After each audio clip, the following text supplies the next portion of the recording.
Rob Van Dam, listen to True Hill Heat. Pow.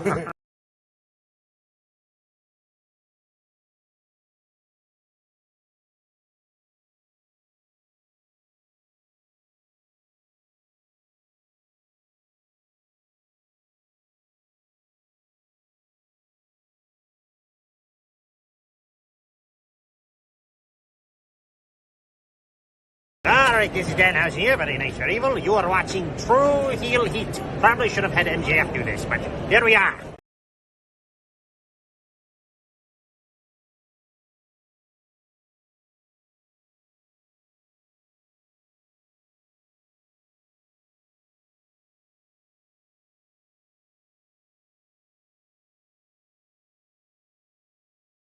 Hey guys, this is Rosa and welcome to True Heel Heat.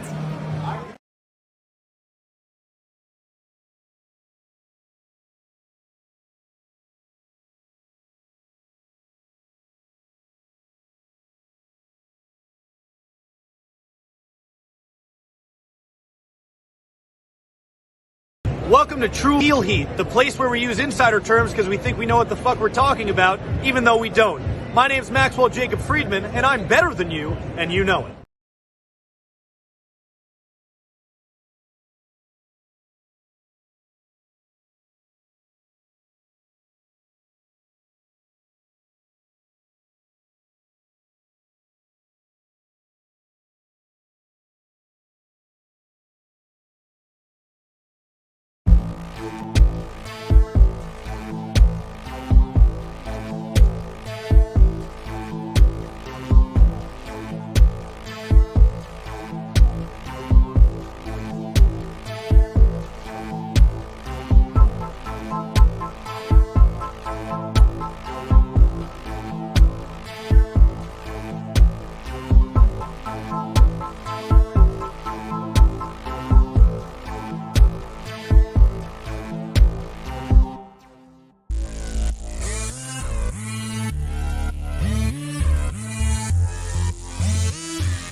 Hello.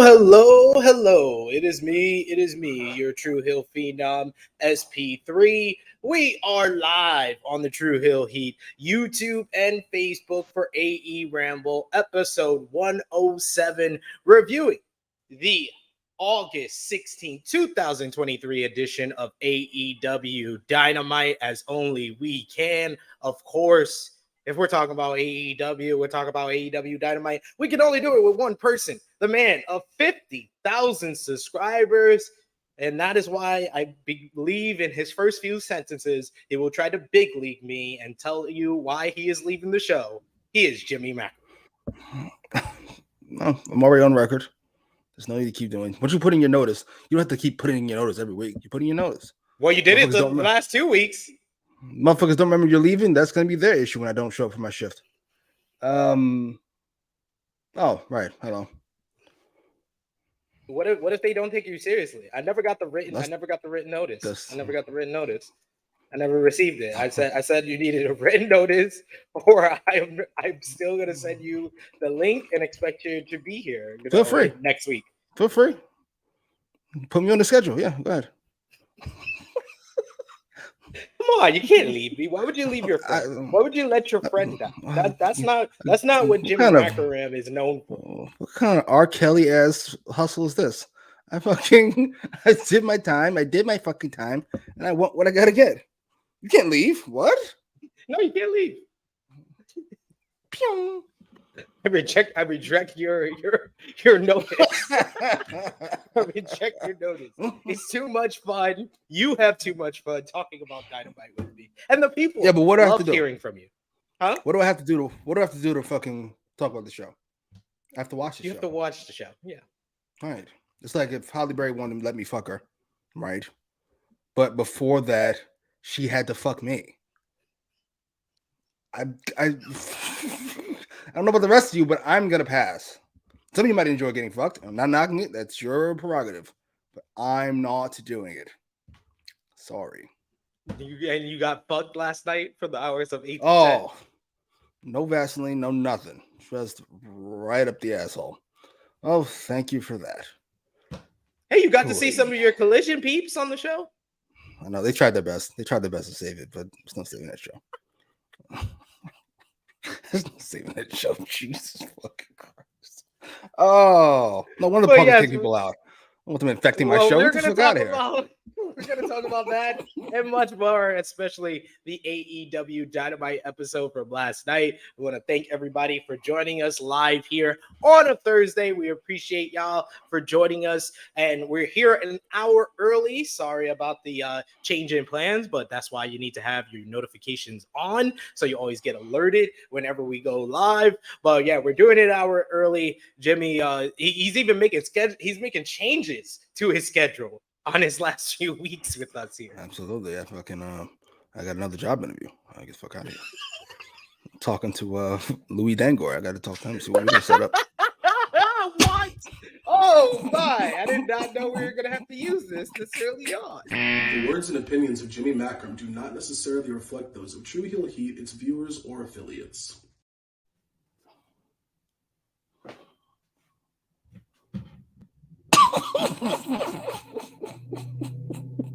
I get a kick out of it. I don't know what the rest you could have said anybody.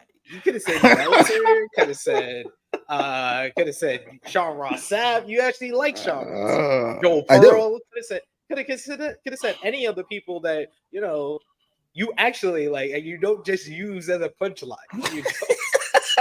Has he come back yet? I'm not gonna say he has not come back to Twitter. I think he's written maybe one article since the whole scandal, and they got compounded with comments on that post when they posted it. All this is being a creep. That's wild. It's not wild. This is how the world should be. I'm wondering what the fuck you mean. How's that wild? How's that wild? It seems like rightful justification. I mean.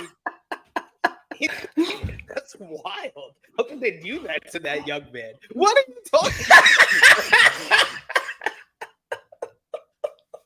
I'm just saying. You don't see it often. It's shocking to see it. That's all. Whole world is like, all up in arms and crying because of Trayvon Martin. Jimmy's over here like, I don't like how they're Billy and George Zimmerman. Like, what? I'm just saying he's a creep. I understand that. However, it's the wrestling community. Like, there's quite a few of you. Like, no offense. Basically, you're saying that awful people deserve sympathy too. No, I don't have any sympathy. I'm confused by the situation. I thought, considering how awful most of you are, not you guys are great. I thought there'd be more people like having this back. That's all. Interesting. Very interesting, I say.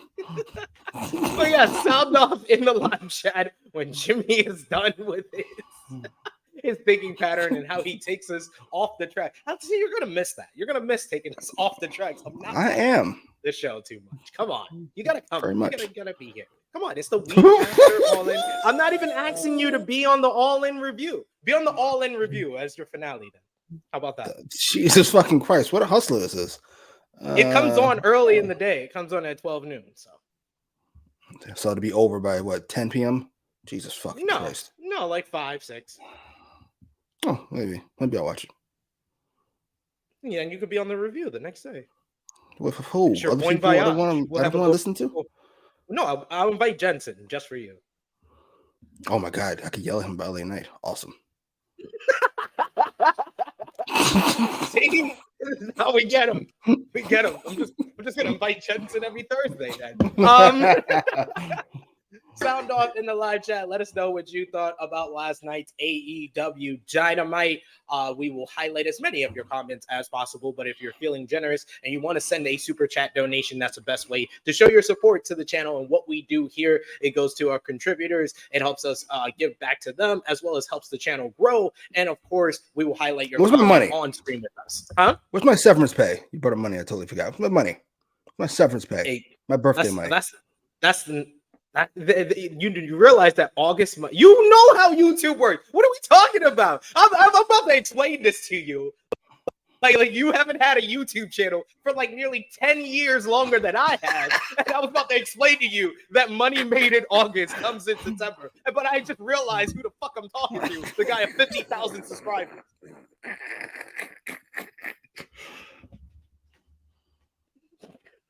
We'll do. You know what? We're gonna keep doing that. That's gonna be the new deal. Every time you're on the show, from here on out, regardless of how long you want to stay, the super chat money on AEWramble. No, I would not do that to my friend. Why not? I'm trying to convince you to stay, or we can split it, since we're both doing the show. How about that? That's fair. God, what the fuck? All right, continue with the show. They want to see the negotiations. They want to know that you're staying. But yes, highlight any comments. Remember to drop the thumbs up on the video, share it with your friends, and subscribe if you are new. We got Annika in the chat who says, y'all gonna make us wait, or can we go straight to the foolishness? I mean, did you have to even put that comment? You should expect this from us. We got G Loke who says, what it do? Who tells me his favorite show on True Hill Heat is AEWramble with Angry Jimmy. My man. I don't know about the angry part. You're never happy. That's all he sees of you. We get Annika who says SP3 just come over to his house with the mic equipment.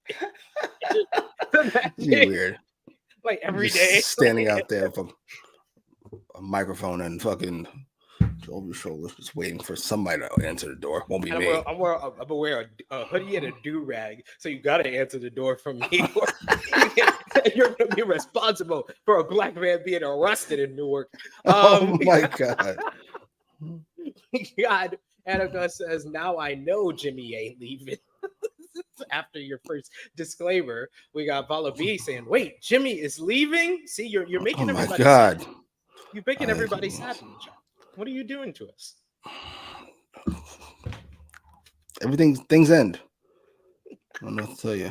You have this would be magical. If we could get me, Josh, Jensen, and Jimmy, I would be the odd man out because my name doesn't start with a J. But that's hilarious. Josh is True Hill Josh, if I'm getting that correct. He does the Dynamite watch-alongs. Yes.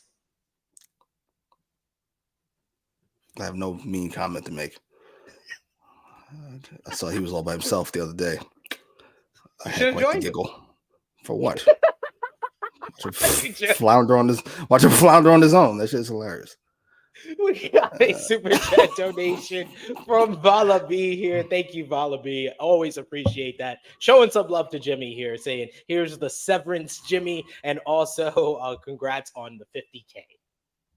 How much is that in American dollars? In America, we're very it's like $5. Blissfully ignorant of other cultures. Oh, or $2. $2. 100 rupees. You know what is better than $0? Appreciate it, brother. Please believe. And we got Aubrey in the chat who seems to be not very happy with everything going on last night's show, saying that Dynamite was trash. It was hot garbage. Tony Khan fumbled the bag with All In. God, we're gonna get into all of that right now. Let's get into it. AEW Dynamite, Jimmy, was from the Bridgestone Arena in Nashville, Tennessee. What did you think about the crowd last night? Well, they were fine. Disappointing for Slave State, however. Very disappointing, in my opinion. A fine average Dynamite crowd, but disappointing for a Slave State. That is right. Fair assessment from our Slave State enthusiast, Jimmy Macram. And the show kicked off as a lot of Dynamites in 2023 have started off with Orange Cassidy's music hitting for another international championship matchup.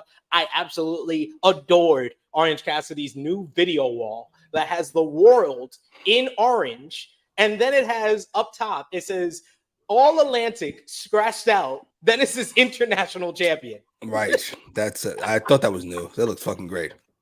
It was great. It was great because you still had the other stuff on the side walls that said "cool move here," whatever, and all that other stuff. But I like the little additions now that they're making it. It makes me believe he's going to be international champion for a little while longer.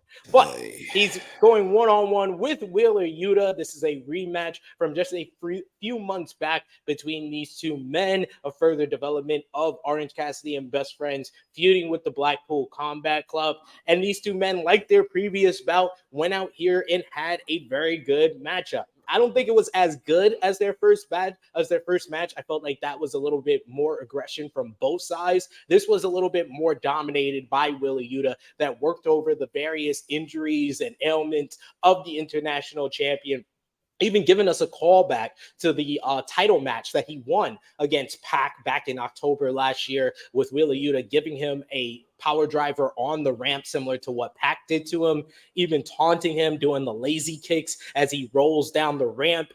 They get into the ring. They start exchanging with one another as Orange Cassidy makes his comeback. He hits a big Michinoku driver, and he follows up with the PK kick for a near fall, showing that he's learned something from his battles with Katsuyori Shibata. At this point of the matchup, this is when the rest of the Blackpool Combat Club come down to ringside to offer a little bit of a distraction. Orange Cassidy fakes out on the orange punch on Wheeler Yuta as he tries to duck and block, and he instead hits the paradigm shift, the Death Rider, Moxley's move, in a taunt to his new rival. He then sets up for the orange punch, but Cassidy can't get the cover, so Wheeler Yuta goes for the seatbelt pin, only for Cassidy to roll him up, sit down on a sunset flip, and pin him 1, 2, 3, shades of British Bulldog, countering Bret Hart at SummerSlam 1992. But this time, Orange Cassidy has his hands in the pocket for extra leverage to get the win. After the matchup, the BCC gets into the ring. They jump Orange Cassidy 3-on-1 beatdown. Yeah, beatdown, yes. Those Moxley stomps were back, by the way. Weapon in hand, too. And Blackpool Combat Club, they better wear out Kenny as long as they can. Hangman's going to come out here. Until the best Steve Austin, absolutely, Annika. Until the Best Friends come down, but the numbers get the better of them as it's 3-on-1 with Cassidy still down. Then the Lucha Bros with Alex Abrahantes come down to the ring. Blackpool Combat Club bail from the ring, but eventually they grab some steel chairs. They surround the ring. They look like they will attack the baby faces when the music of Eddie Kingston hits. Good reaction for Eddie Kingston as he comes down to the ring. He goes right after Claudio Castagnoli, who comes up the ramp to meet him. They brawl for a little bit. The babyfaces finally clear house of the Blackpool Combat Club with the numbers in their favor. And then Eddie Kingston gets on the mic and he issues a challenge to the Blackpool Combat Club to find 3 friends and to face them, all 6 of them, in Wembley Stadium at All in a stadium stampede matchup, meaning falls count anywhere in Wembley Stadium. I'm looking forward to that. I'm happy Eddie Kingston's back. I enjoyed this post-match. I thought the opener was a very good matchup, as per usual, with Orange Cassidy and Wheeler Yuta. But I like this addition to the card with Stadium Stampede. It gives them one of AEW's kind of marquee matches that they've come up with, and all the guys involved. I'm mostly interested, except for maybe Chucky T. But most of the guys already interested. I'm more interested in who the Blackpool Combat Club will pick. So what did you think about this matchup of Wheeler Yuta and Orange Cassidy going 11 minutes, 50 seconds in the opener, the post-match with the setup of Stadium Stampede, and who do you think BCC will pick? By the end of the night, I realized that this match and segment was my first pick for what could have closed the show. There'll be plenty more throughout the episode. Jesus fucking Christ. The match was good. I didn't go really good. I remember like really enjoying it once the finish started, which I thought would not be the finish. I thought we had 5 more minutes to go. Me too. Wrap that shit up, right? Wrap that Because the shit up. BCC came out, and I was like, okay, we at least got maybe like a couple more spots, maybe a false finish and stuff. We only got the false finish on this seatbelt, and then he immediately got the pin. I'm over Orange Cassidy's title run. Not over Orange Cassidy. He's won me over. But once we start repeating challengers, I think it's over. It's done. Yeah. And I think we're heading to the end. Because if you go against Moxley and you survive all these ailments and injuries, then you've jumped a shark. You're Fonzie on the shark, surfing the shark. You fit that. You beat Moxley while you're injured. You are officially the baddest man on the planet. I don't know why you don't just beat CM Punk and MJF and Reigns. I mean, it's as good as beating CM Punk and CM Punk when he was injured, lost to Moxley in 3 minutes. Right? God damn, what a great spot that was. That was great. Anyway, post-match was fine. Eddie came back to not a huge pop. I knew this crowd was disappointing when that happened. It's not the first time that's happening tonight, by the way. It's going to happen. It got a good reaction. In retrospect, when you look at the rest of the night, it got a good reaction. But yeah, he was the most well-received return that night. Yeah, this was fun. This was all interesting at the very least. I'm over the all-in card. The lack of effort. It feels very. I stopped watching wrestling for a while, but before I did, it felt very WrestleMania. Like, I don't need everybody on this fucking card. I don't. I just don't need the entire world on this card. Why? For what? Oh, boo. So that's the whole thing. Like you have to establish like what you're trying to. If you're trying to get a lot of guys on this big card, then I think they're going about it the right way. If you're trying to present something that's supposed to be the biggest wrestling event in wrestling history, then this is leaving a little bit to be desired here. But you have to also put into account, when you look at all the injuries and stuff that's happened, it's very similar to Forbidden Door 1, bro. It's a fair point. Like, because it came out this last week on Friday that the original plan, the original top 4 matches for this card that the card was going to be built around was MJF Adam Cole, which I think they've done a great job with. Punk and Joe, which I'm sure is going to be official on Collision. FTR and the Young Bucks, which is probably the biggest tag team match they can give us. And Omega and Bryan Danielson, which I think the whole card would look so much with that on it. And keep everything else and you replace what we're getting with Kenny Omega with that. And I think no one would be complaining because that's a top 4 matches that you would look on paper and be like, yeah, that's probably the biggest matches they can give us without blowing their load before the next week. That's a very interesting drop you just had there. Omega and Dragon 2, that's something else. Oh, damn, I really want to see that. Now that you mentioned, this kind of feels like you removed Austin Rock from WrestleMania 17. But yeah, it's fine. This card's still fine. Triple Jump Ticket's an acceptable main event, I suppose. It's just not that. I would compare it. What would I compare it to? I would compare it more to you removed Shawn Michaels and Chris Jericho from WrestleMania 19. It's still a great card, but there's people that would argue that's the best match on that card. Wow. Those people are psychopaths. I love Angle and Lesnar, but I think it is an interesting debate. When I rewatched those a couple of years ago, I did think it was a lot closer than when I originally watched it. I gotta watch it again. It's my second favorite WrestleMania. I agree. I would say those 1 and 2 is obviously 17, 19. Then I would go 30 for my emotional connection to Bryan, and then this year's WrestleMania, the first night. 39. The Triple H night. I don't care what anybody says. Those nights are too different. You pretend like it's not two different people. the Triple H night and the Vince night was second night. Nah, you can't say that because Gunther and Drew and Sheamus was on that second night. That was fucking great. I feel like they teamed up for both nights, but Triple H had the final call on White. We bring Shane back. The final call on. It's Snoop Dogg. What the We fuck? bring Shane, and then Snoop Dogg will be there. It's gonna be great.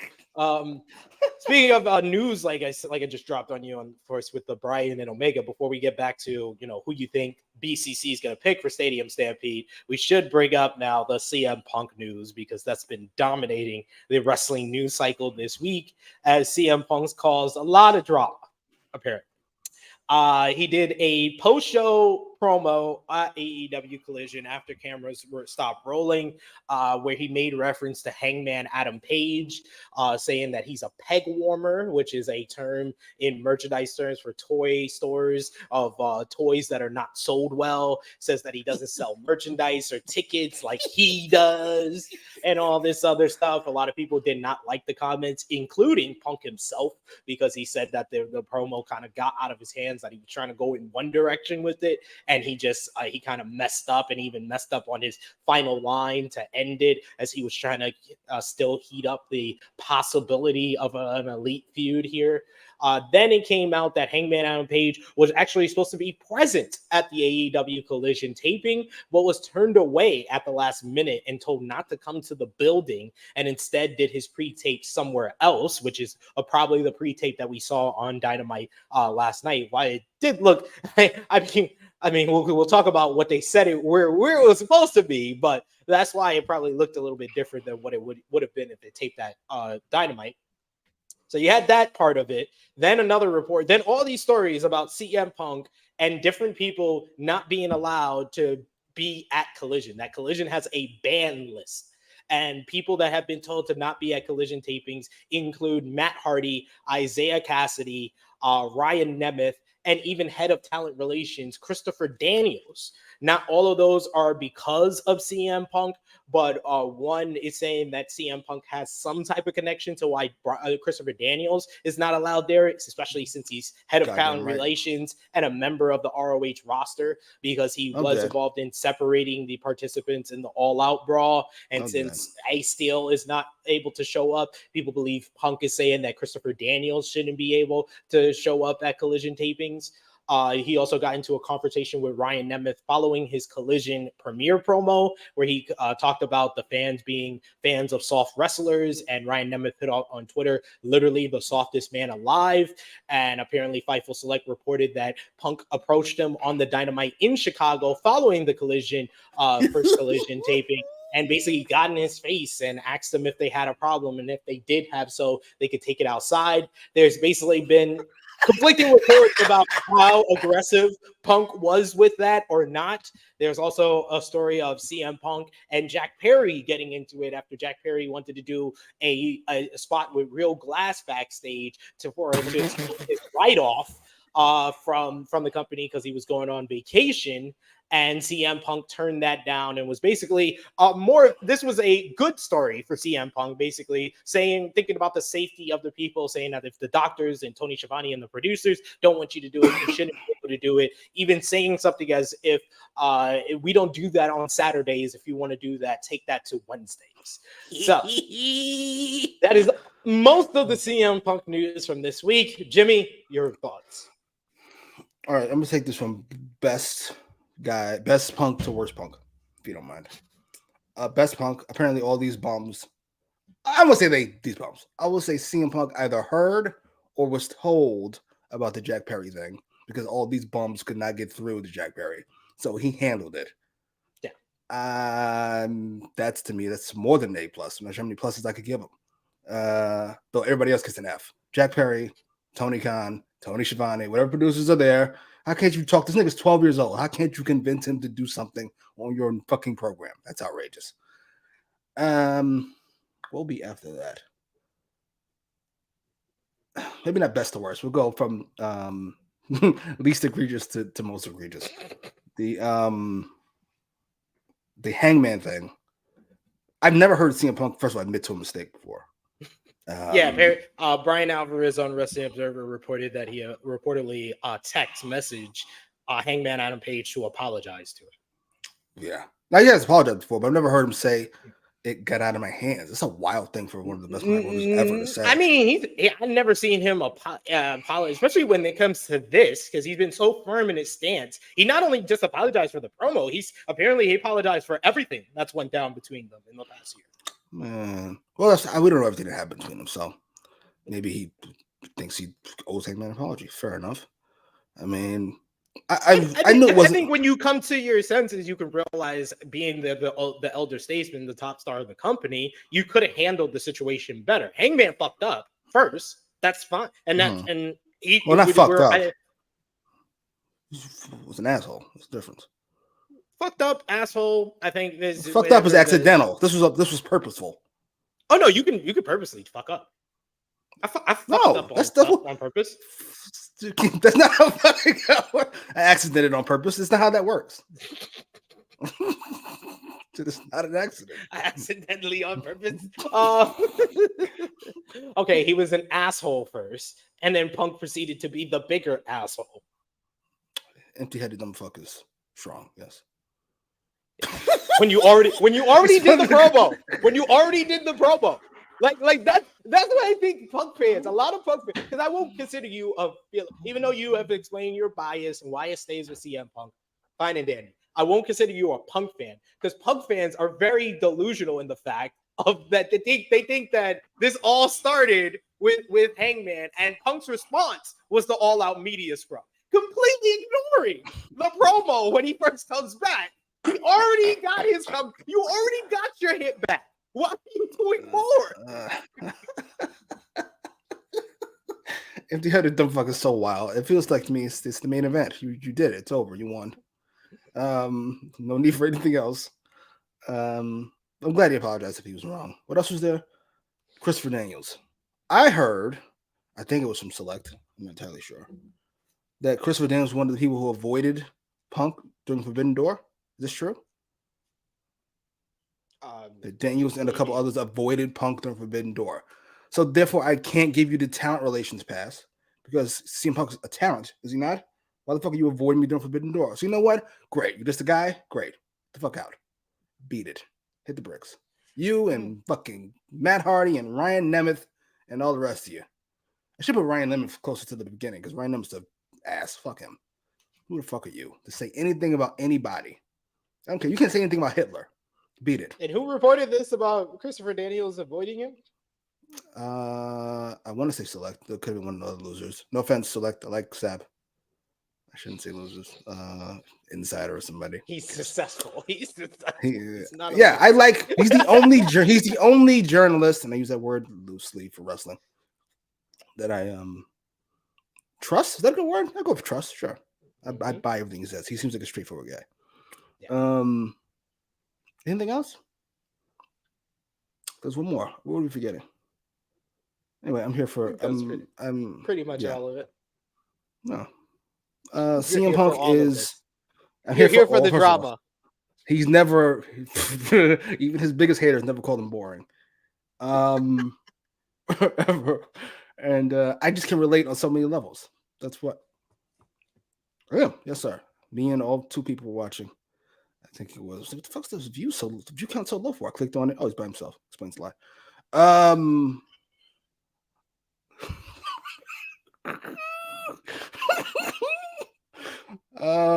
This rivalry, we need y'all on camera together. But yeah, Punk is listen, he's been like, you guys are aware of Napoleon, how he was banished to fucking the island of Elba, and like, okay, you banished me to this island, you didn't want to kill me, you banished me here, fair enough. So I'm gonna still be the emperor, but on this fucking island. How's that? That's how it's gonna work. Fine. And as long as he keeps giving me quality collisions, I don't care. He can do whatever the fuck he wants. Feel free. The second collision is bad, I'm out. He needs to be punished. We got Aubrey, so CM Punk ruined the AEW for me. Never felt the same once he got in. Never felt the same. Oh, how was Dynamite? How was your CM Punkless Dynamite? Did you enjoy that at least? Thank you, Frantic World. I'm glad someone said it. Kenny saved the dog. He did nothing wrong. Thank you. Just want to reaffirm that. We got also Paige. He says Paige said something that everyone wanted to tell Punk, and the Bucks still super kick his door down. Don't speak for everybody. You can't speak for FTR. You can't speak for Ricky Starks. You can't speak for Darby. You can't speak for Sting. Don't do it. Don't do it. Don't do it. Oh, that's what I wanted to say. Yeah, absolutely. Ryan Nemeth, after what happened to Matt Jackson, Ryan Nemeth did the right thing, just walking away. Good job. Yo, but I'm sorry. That just made me like really question. Like, is this man really this thin-skinned? Like, he won't let anything. Like, he can't let it be like rain just flow off your back. When people's hands are too short to box with God, why would you even acknowledge them?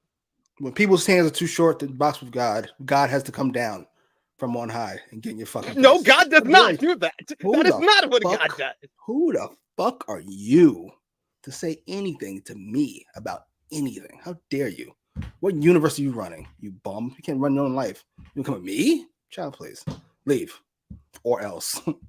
I'll let A Steel loose.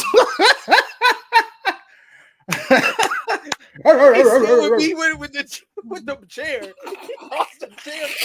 As soon as he hears his name, he just tosses. You see a chair toss.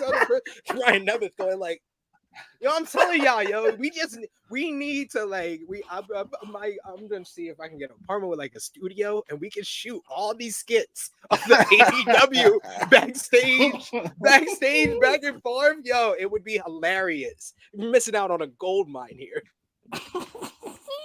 I had such a blast. I'm happy. I'm just. I need more of this. I don't know who's next, but I need more of this. We get a sit-down interview next on Dynamite. Oh, well, first, before we move on to the next segment, I do want to ask you, who do you think the Blackpool Combat Club is going to pick for Stadium Stampede against Eddie Kingston, the Best Friends, Orange Cassidy, and the Lucha Bros? People from New Japan, be my guess.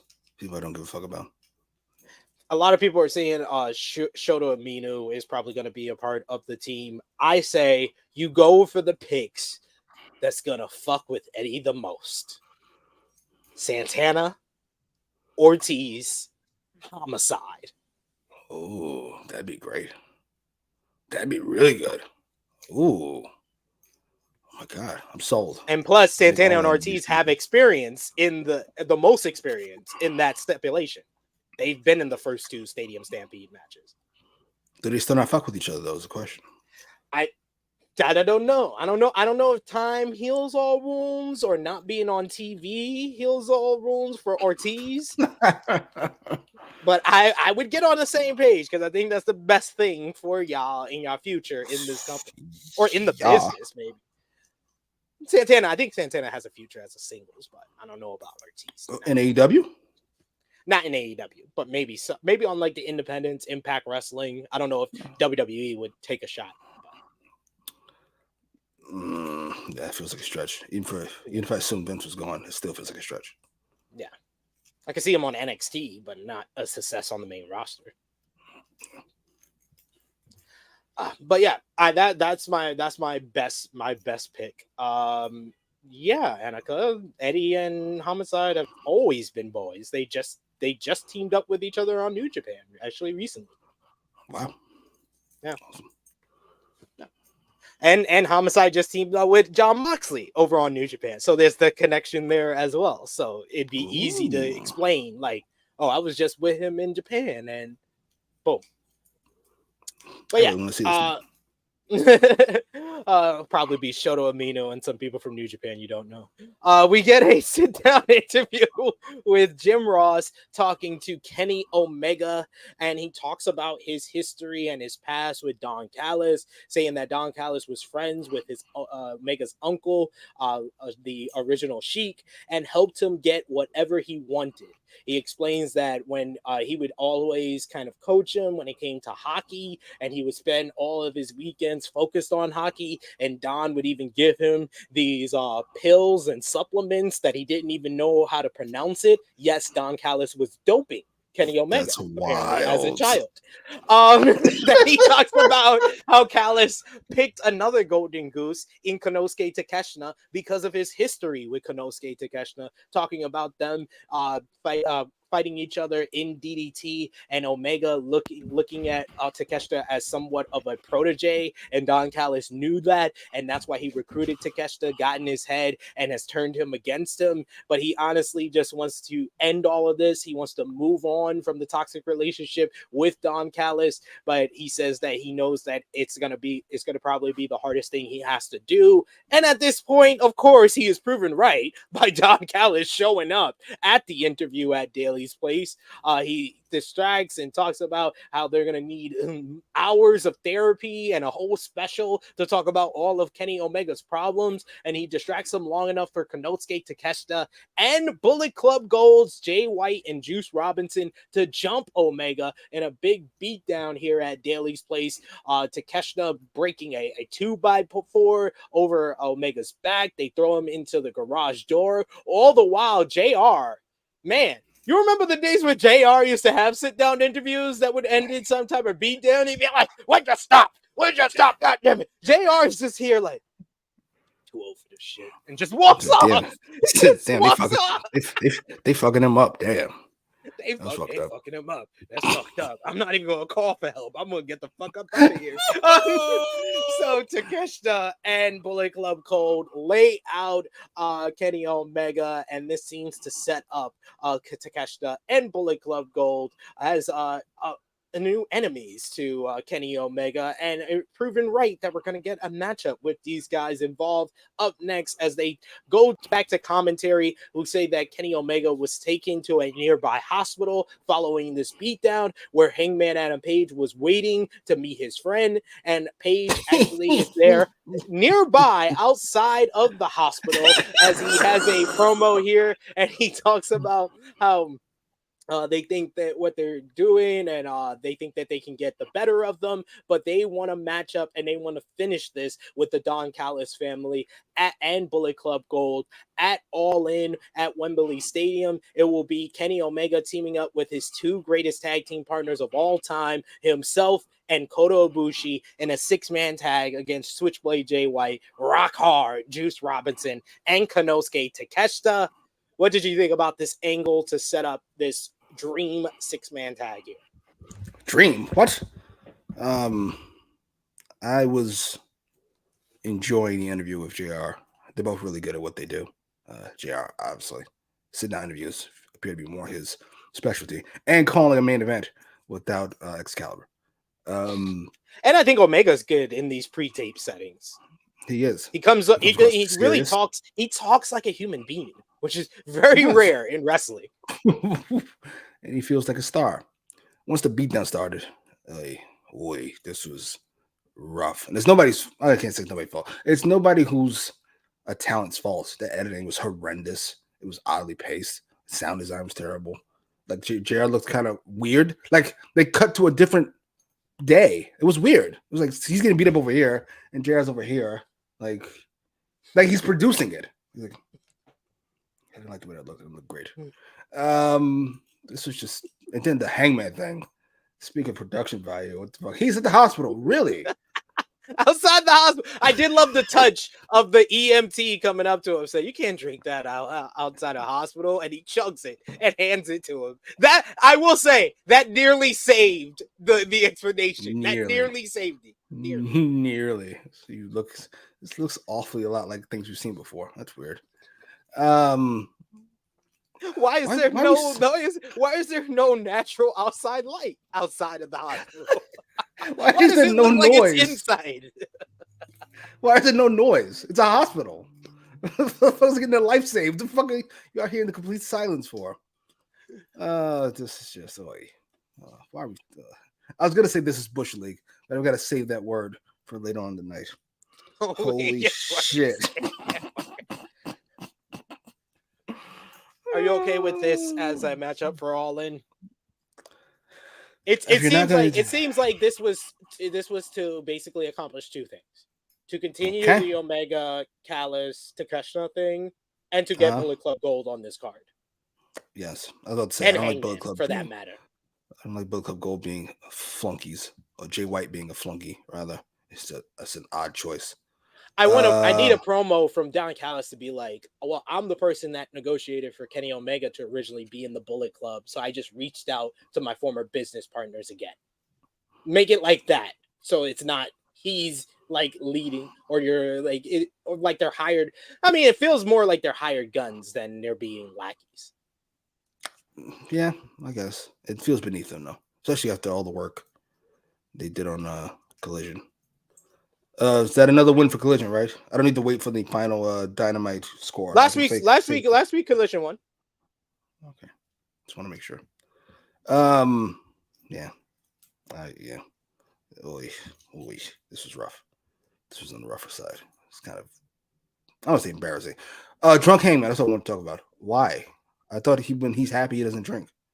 Yeah, he seems to not be happy. That's what I took that as. Him downing that drink. He's not happy. I will say that the Elite do have relatively decent continuity. So I assume there was a point to this. Yeah, I did jot that down too. Hangman downing the drink at the end. Is he dealing with more like issues, or like maybe he feels like he's dealing with other people's problems, whereas before it was his friends coming to help him with his problem. Now he's dealing with his friend's problem, and he's not focused on what he needs to be. He's hoping. I'm glad Hangman's on the show though. He's certainly gotten lost in the shuffle ever since he lost the belt, quite frankly. No, it's crazy though, because I talked about it. I think I talked about it earlier this week or on another show, and I talked about how Hangman. We talked about it on True Hill Heat last week when we talked about this matchup when it was first reported on Wrestling Observer newsletter, and I was like, Hangman felt like he was back after the Moxley feud. After Revolution, it felt like you could put him in a world title program tomorrow, and he would feel like a credible challenger for MJF.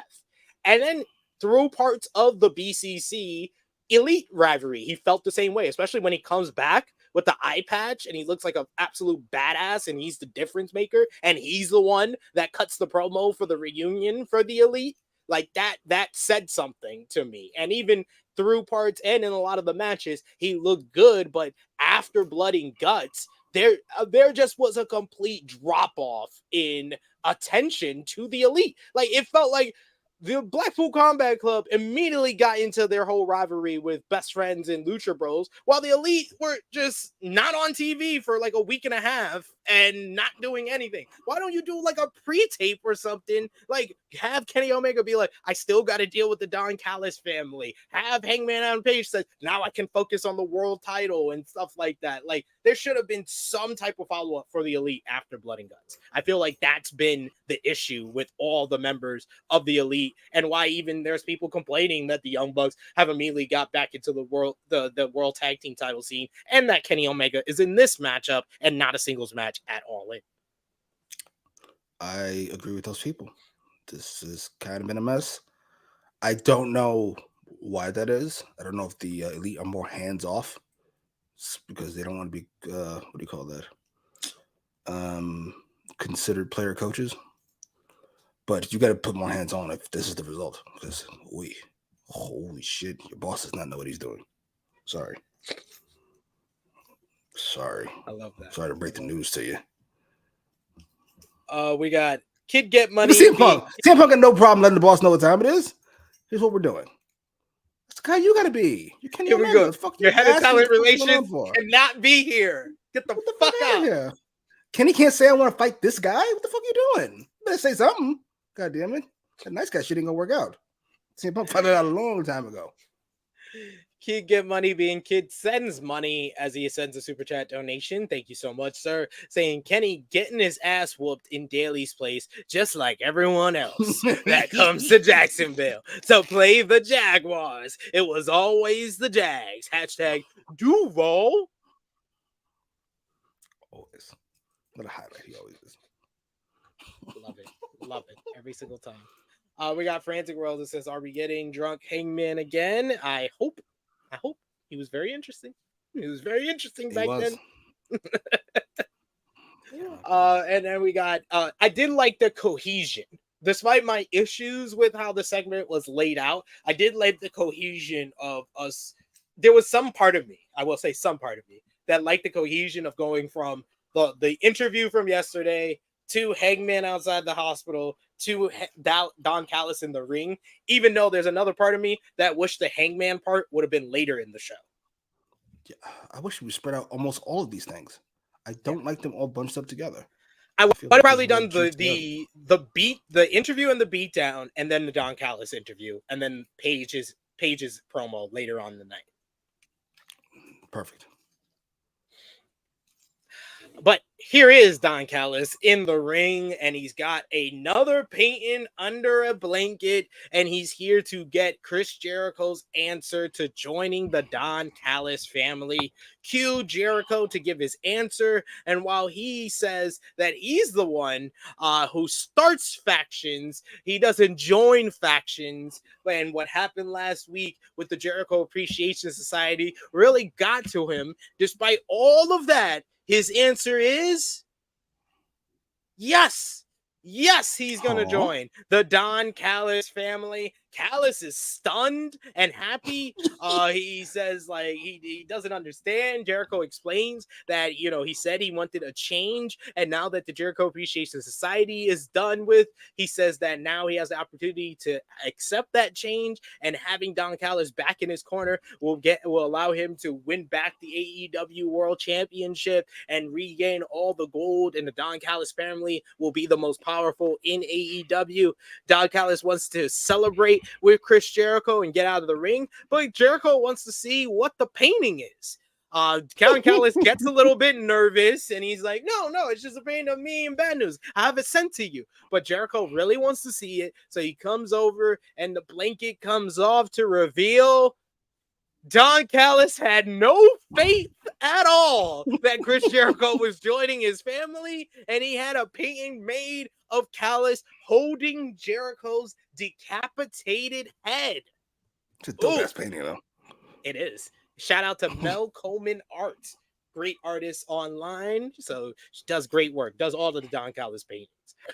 Callis backpedals really fast and tries to walk his way out of it, but Jericho says, just tell him the truth. He knows when he's lying. He's known him for 25 years. He says it's true that Callis didn't expect Jericho to say yes because of his massive ego, and Callis goes on a rant about how Jericho has the biggest ego ever, but Jericho says Don Callis was basically a nobody who wasn't in wrestling just 3 years ago until he brought him back in. He's the reason for him being here, and Callis basically accepts that by slapping him across the face. Jericho grabs him up until Konosuke Takeshita comes in the ring, but Jericho was ready for him, but he is not ready for Mr. Will Ospreay, who returns to AEW to jump Jericho, delivering the hidden blade. Then a big beatdown is delivered as Konosuke Takeshita lays in the punches, and then Will Ospreay picks up a steel chair and blasts Jericho in the head with it. Ospreay and Takeshita then pick up Jericho, and Don Callis breaks the painting and the glass over Jericho's head until Sammy Guevara comes out with the baseball bat to make the save as Ospreay. Sammy Guevara made the save. With a baseball bat. You know, there's two people in the ring, one of them with a steel chair. Hey, I mean, baseball bat, man. Floyd the Bat's gotten many wins. And but the Don Callis, Takeshita, and Will Ospreay walk out of this one. I mean, I like that Ospreay is here, but I mean, we could have found better use for him. I'm pretty sure.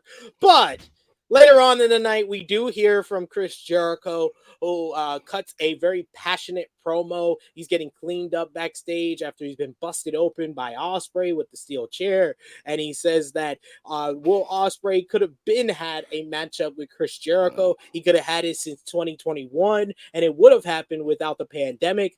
Ospreay doesn't know what he's getting into because the Ocho is coming for him. So in front of all of his UK fans in his home territory, he is challenging him to All in London at Wembley Stadium, and he promises to bring Ospreay and Callis down, and it was made official later on in the night. Chris Jericho versus Will Ospreay at AEW All in London on August 27th, a week from this Sunday.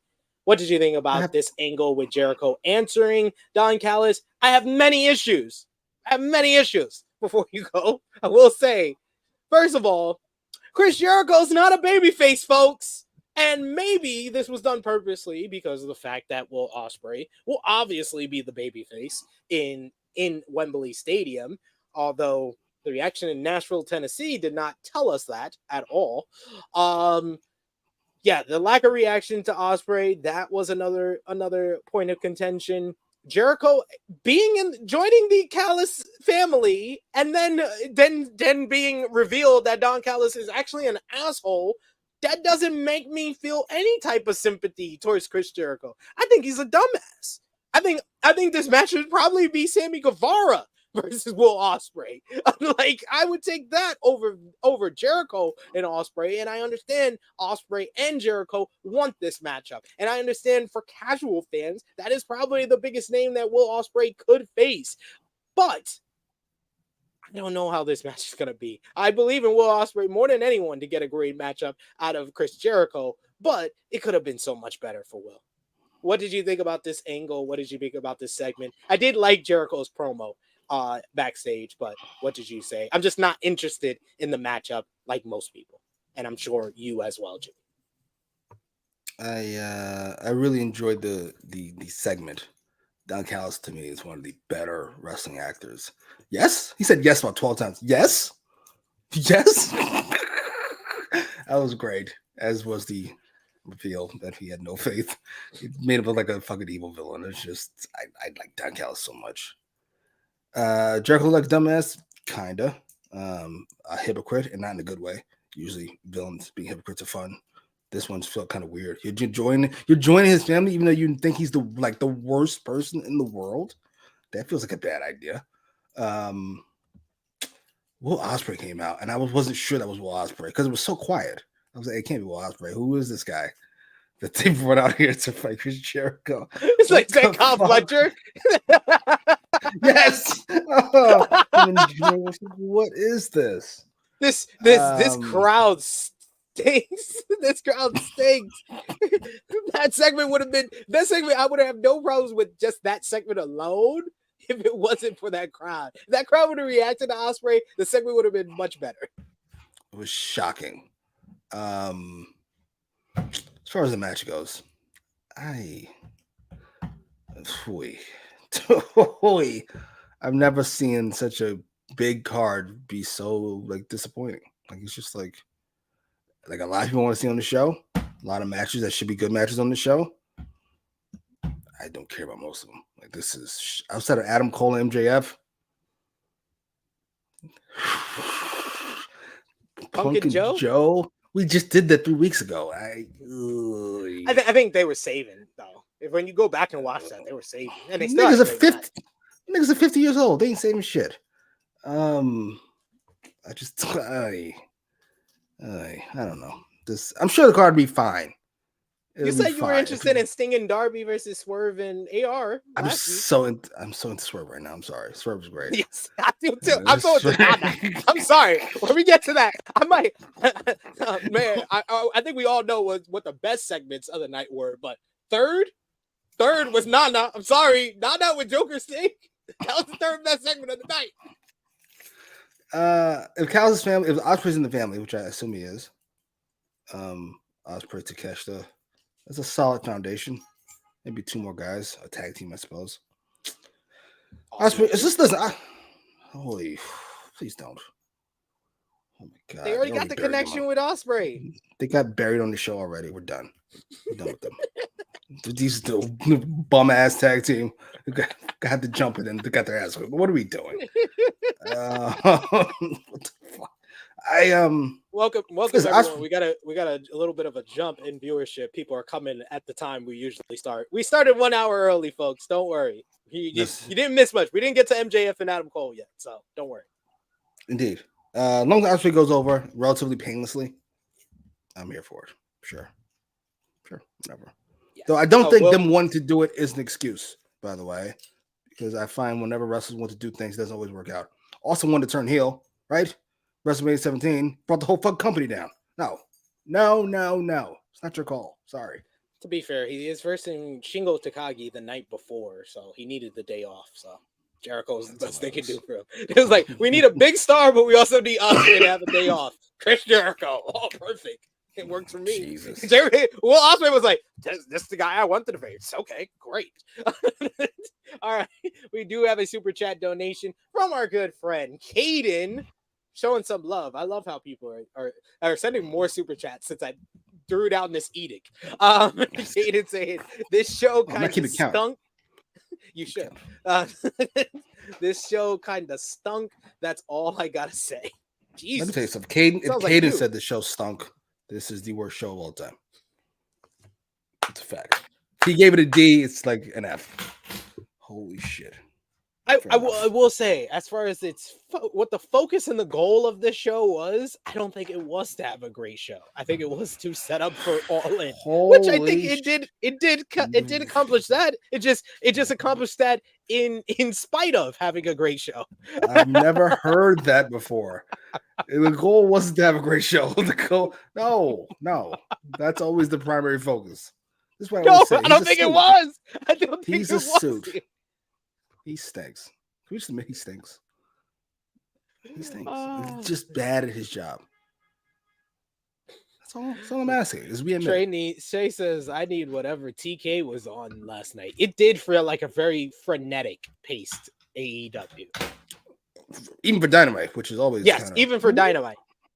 And that's why I mentioned that whole pacing of the Kenny interview, beatdown, Hangman interview, and then Callis in the ring. Like, I think that happened I think we only had a commercial break during Jericho's entrance between those segments. That's it. Oh, wow.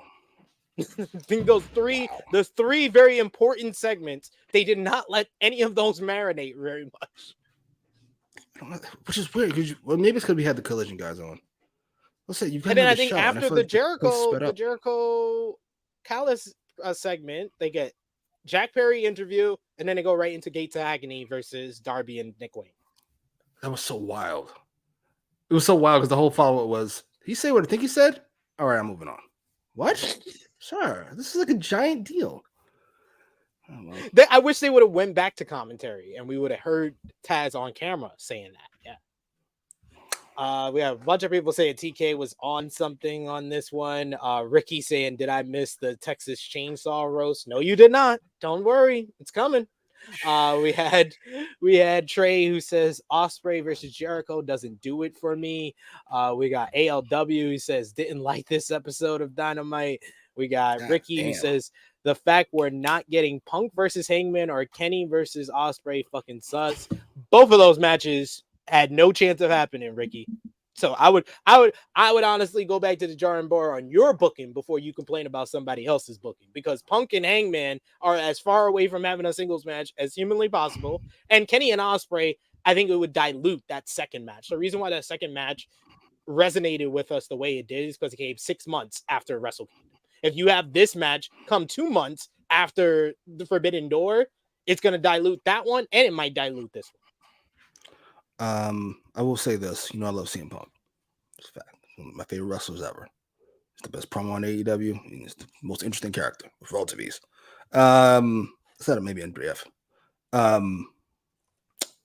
don't want to call a man a liar. I don't want to do that. However, I do find it not quite believable that he thinks he's getting an elite match. I feel like he's just saying things knowing it won't happen. It's just kind of easy. Put me in blood and guts. There's no way that's going to happen.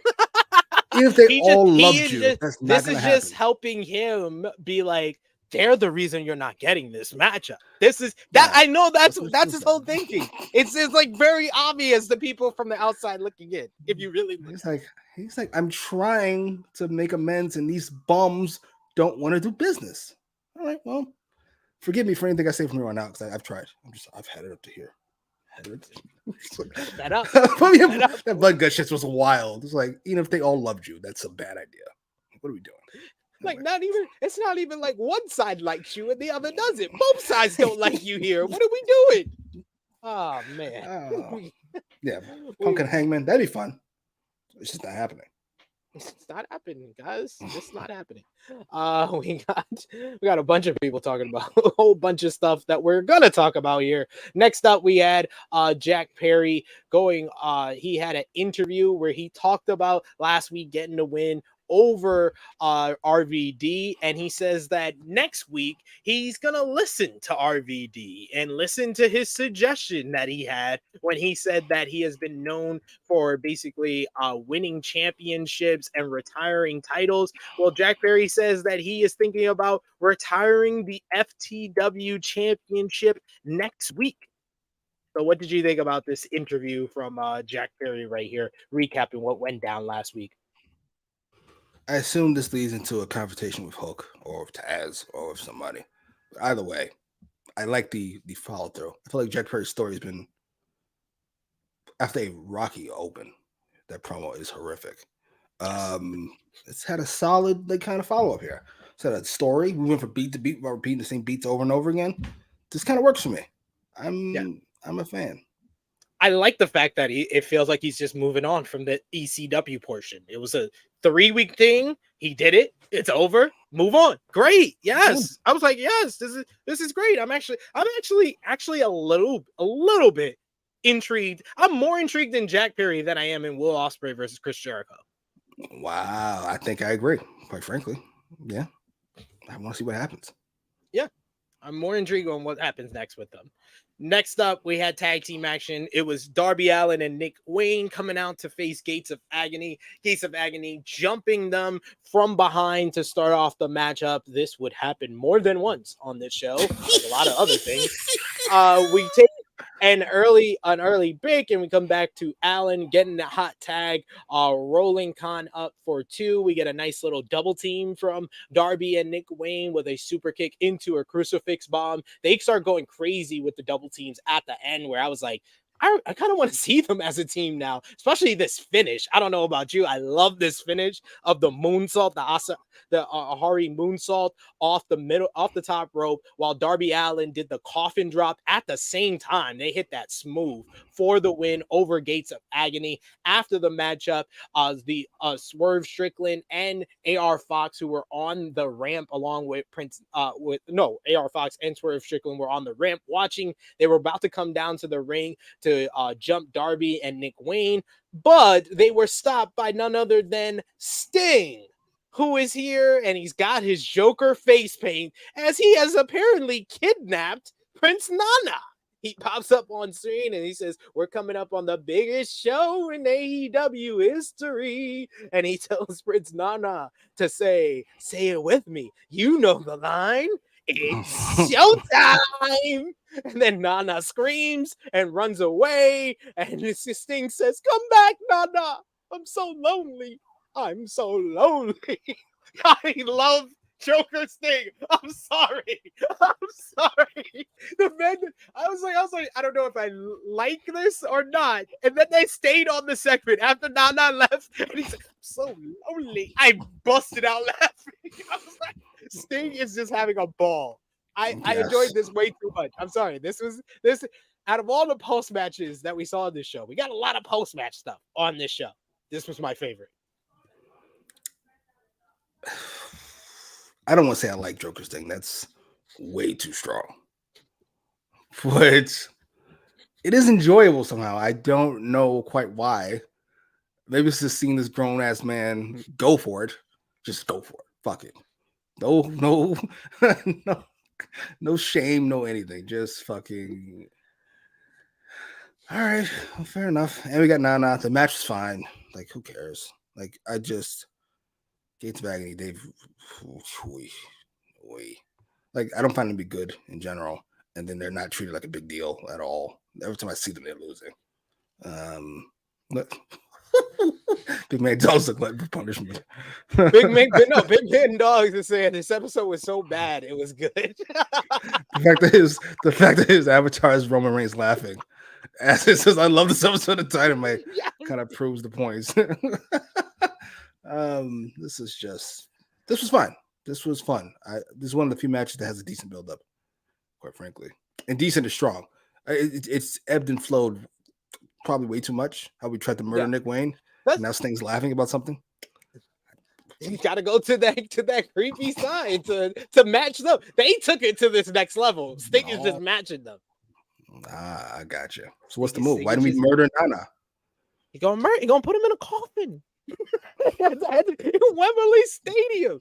I'm sorry, I had someone who was saying, I think, like, in support of CM Punk about the whole, stuff going on, and you're all liable to your opinion. The one thing that he said that I did disagree with is he said that CM Punk's the only interesting thing in AEW right now.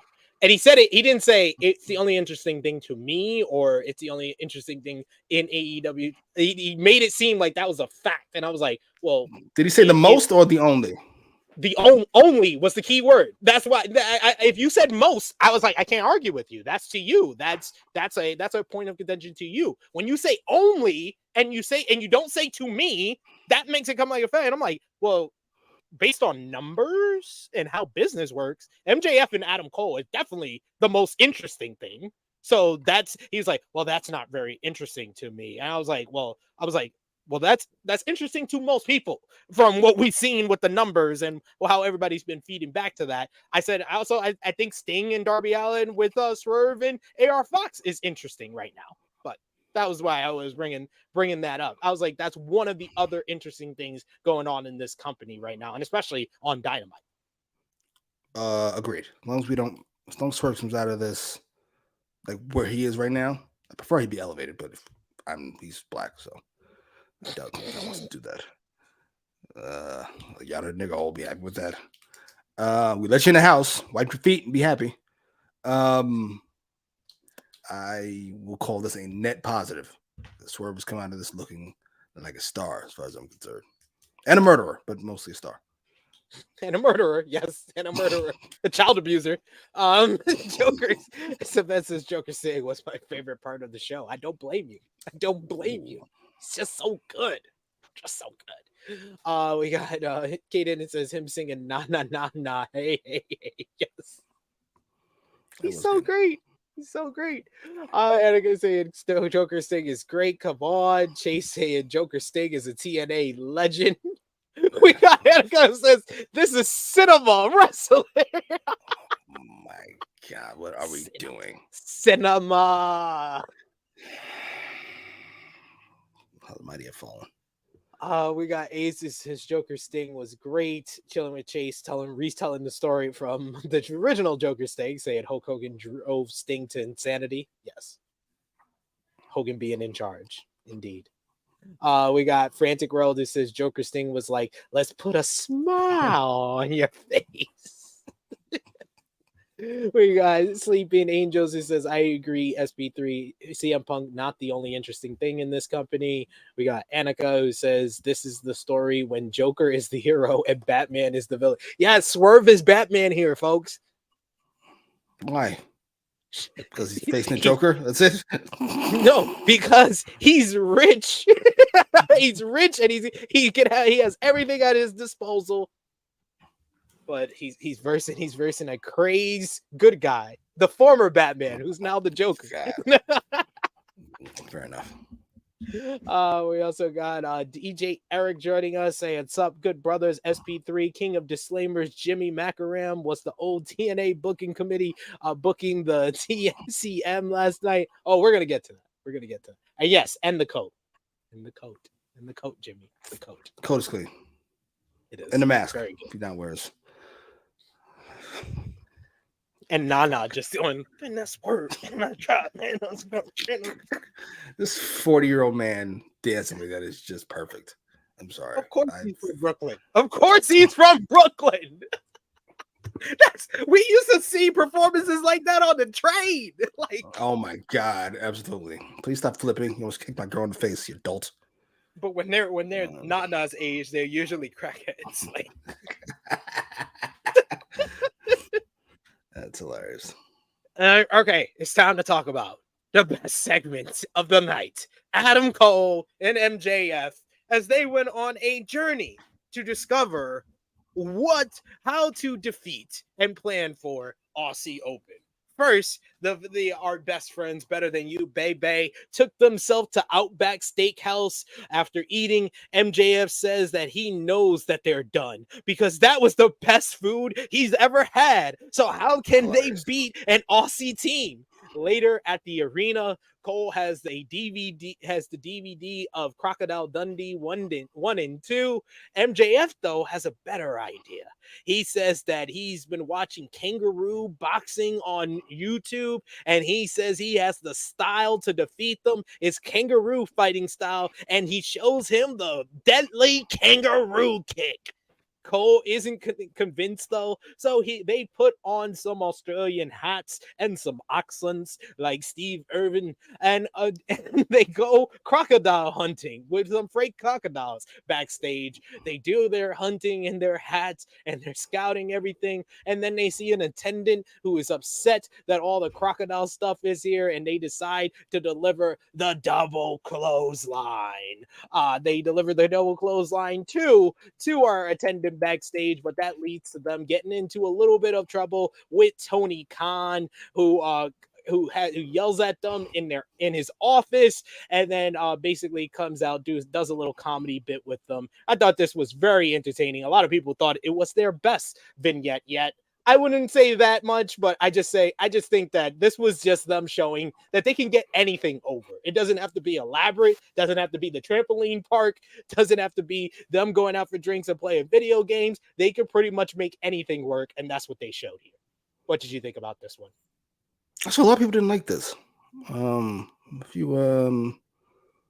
not journalists. What do you call them? We call them analysts. That's a little bit better word. I really didn't enjoy it. Thought it was hokey, and I gotta be honest, I kind of liked it up to the Tony Khan part. Hey, obviously, I knew you were gonna say that. Absolutely.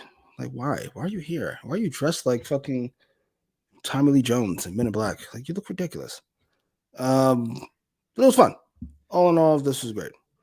I enjoyed Cole and MJF together. I don't know how many more of these I have in me, because I feel like it's a struggle for me to like it more and more every time. But I end up liking it. But jeez, enough. We got it. They're funny. I got it. Enough. He's like, enough. Enough. Oh, this is fun. This is enjoyable. And this is the best part of that at this point. It was. It really was. And I knew once he said kangaroo kick in this vignette, I was like, he's gonna get this shit over too.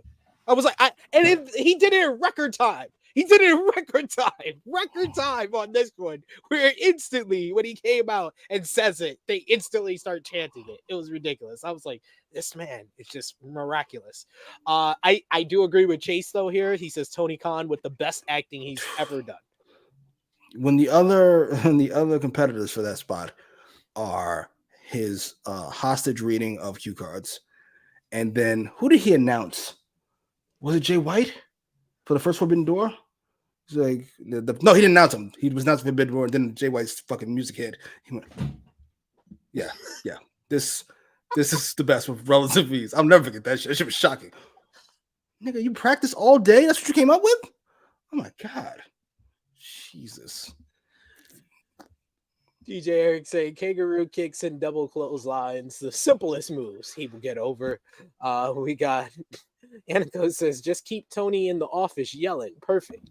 Yeah, I wish he wouldn't have come out. I think that would have worked better if he just yelled at them in the office and then they came out. He's not gonna miss a chance to be on fucking camera. You know that much. You know that's not happening. Big Man Dog says Tony let out all the shoot anger and frustration he has in this segment. I'm not gonna take this fucking shit. And Sleepy Angels agrees. This was great. We see Adam Cole and MJF showing up and arriving at the building. They head inside, leaving Roderick Strong to limp up and say, "Ah!" And he kicks the tire and then hurts his foot. They turn into a fucking cartoon character. This is wild. Oh my God, he's such a fucking dweeb. I love it. He's the best character on the show. Are you kidding me? I don't even think this was the plan to begin with. That's what makes it great. I don't think this was the plan to begin with. They were dead fucking serious about fucking. He's worried about his friend. He was supposed to be the good guy of the story. this whole thing, I think, is one of the greatest accidents in AEW history. This whole angle is one of the greatest accidents in wrestling history. I don't think this is such a unique take on stories we've seen before too, because I got asked that from one of my friends when I was watching Dynamite yesterday, and it was like, have you ever seen like a best friends going at it off for the world title like this? And I was like, no. I was like, this is basically like a kind of a take on the Chris Benoit, Kurt Angle story. But it's like if Chris Benoit and Kurt Angle ever got along during their tag team, which they did. They never got along. It all led to a world title matchup at Royal Rumble 2003. But they're literally giving us them actually getting along, being best friends, being a tag team, being a duo together. We get the fun vignettes backstage. We get the promos together. We're getting all of that before they are best friends going at it for the world title. And it's also unique in the fact that it's basically two heels going at it that are loved by the fans. And what we're going to talk about with this whole promo was them confirming when the bell rings, they're still heels. That's basically what they said in their promos. I'm shocked. I think this is I am like that's what I'm trying to express, like shock and astonishment of how well this has been done. Because I don't expect that from this company. I expect the wrestlers to sometimes come up with something that is very good and played out well, like the whole Hangman storyline or Punk and MJF. But this one feels like this is two guys that just have unbelievable chemistry together, and then the company and creative saying, okay, let's just run with this. Let's do this different from what we were planning to do. Okay, I'll give you that. I thought you would say the creative came up with some creative. I don't know if I buy that totally, but this feels more like from the brain of MJF, who might be a savant of some kind. I'm going to put him up there with like, I know him and Punk don't have the same amount of like cachet, we'll call it, as like a Heyman. Just Heyman's book companies and stories. But I think like bar for bar, I'd put Punk and MJF right up there with Heyman. I just would. That's fair. But yes, we get our best friends, Better Than You, Bebe, coming out to the ring, and we get aforementioned promo segment with the two men basically talking about the all-in main event. We first get MJF telling all the devil worshippers that he is here, then giving it to Adam Cole for story time with Adam Cole, baby, as they say they are ready for all in, but first they have to win the Ring of Honor tag team titles, and Adam Cole says they're gonna do it and MJF cuts him off and says, with the kangaroo kick, as the fans start chanting kangaroo kick. Cole talks about how important the world title match will be because it's all about solidifying his legacy here in AEW. He says that he has won championship gold wherever he has been. The only place he hasn't been able to do that is in All Elite Wrestling. And he says that he had that concussion that took 9 months of his career from him, and all he wanted to do and all he dreamt about was getting back to this spot, to the world championship on the main event of a pay-per-view and winning it. And he gets that, and he gets to do it against one of his best friends. But he says that he's not just going to be in the main event of All In and win for the AEW World Championship. He's going to win the main event of All In for the AEW World Championship. However, MJF doesn't buy it. And he says that he has a story of his own, and he says his story is better. MJF gets on the mic. He says when he first got into the wrestling world, he was told to write down his dream opponents. He wrote down 2 names. One was Cody Rhodes and the other was Adam Cole.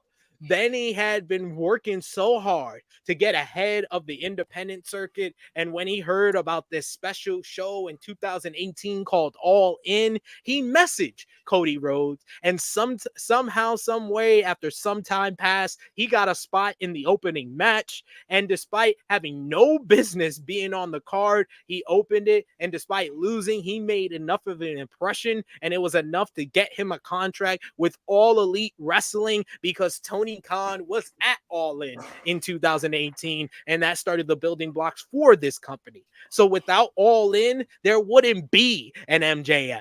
He has worked his way to the top, and now he is going to be facing his best friend in the world on the biggest show ever. Now he says that no matter how much Adam Cole and their friendship means to him, and it means the world to him, the AEW World Championship means that much more, because he has given everything to earn it, and he'll win because no one is on the level of the devil. Adam Cole responds and he says, "So may the best man win." And MJF says that he will, because he's better than you and you know it. And Adam Cole disagrees, because he says the next AEW World Champion's name will be Adam Cole, baby.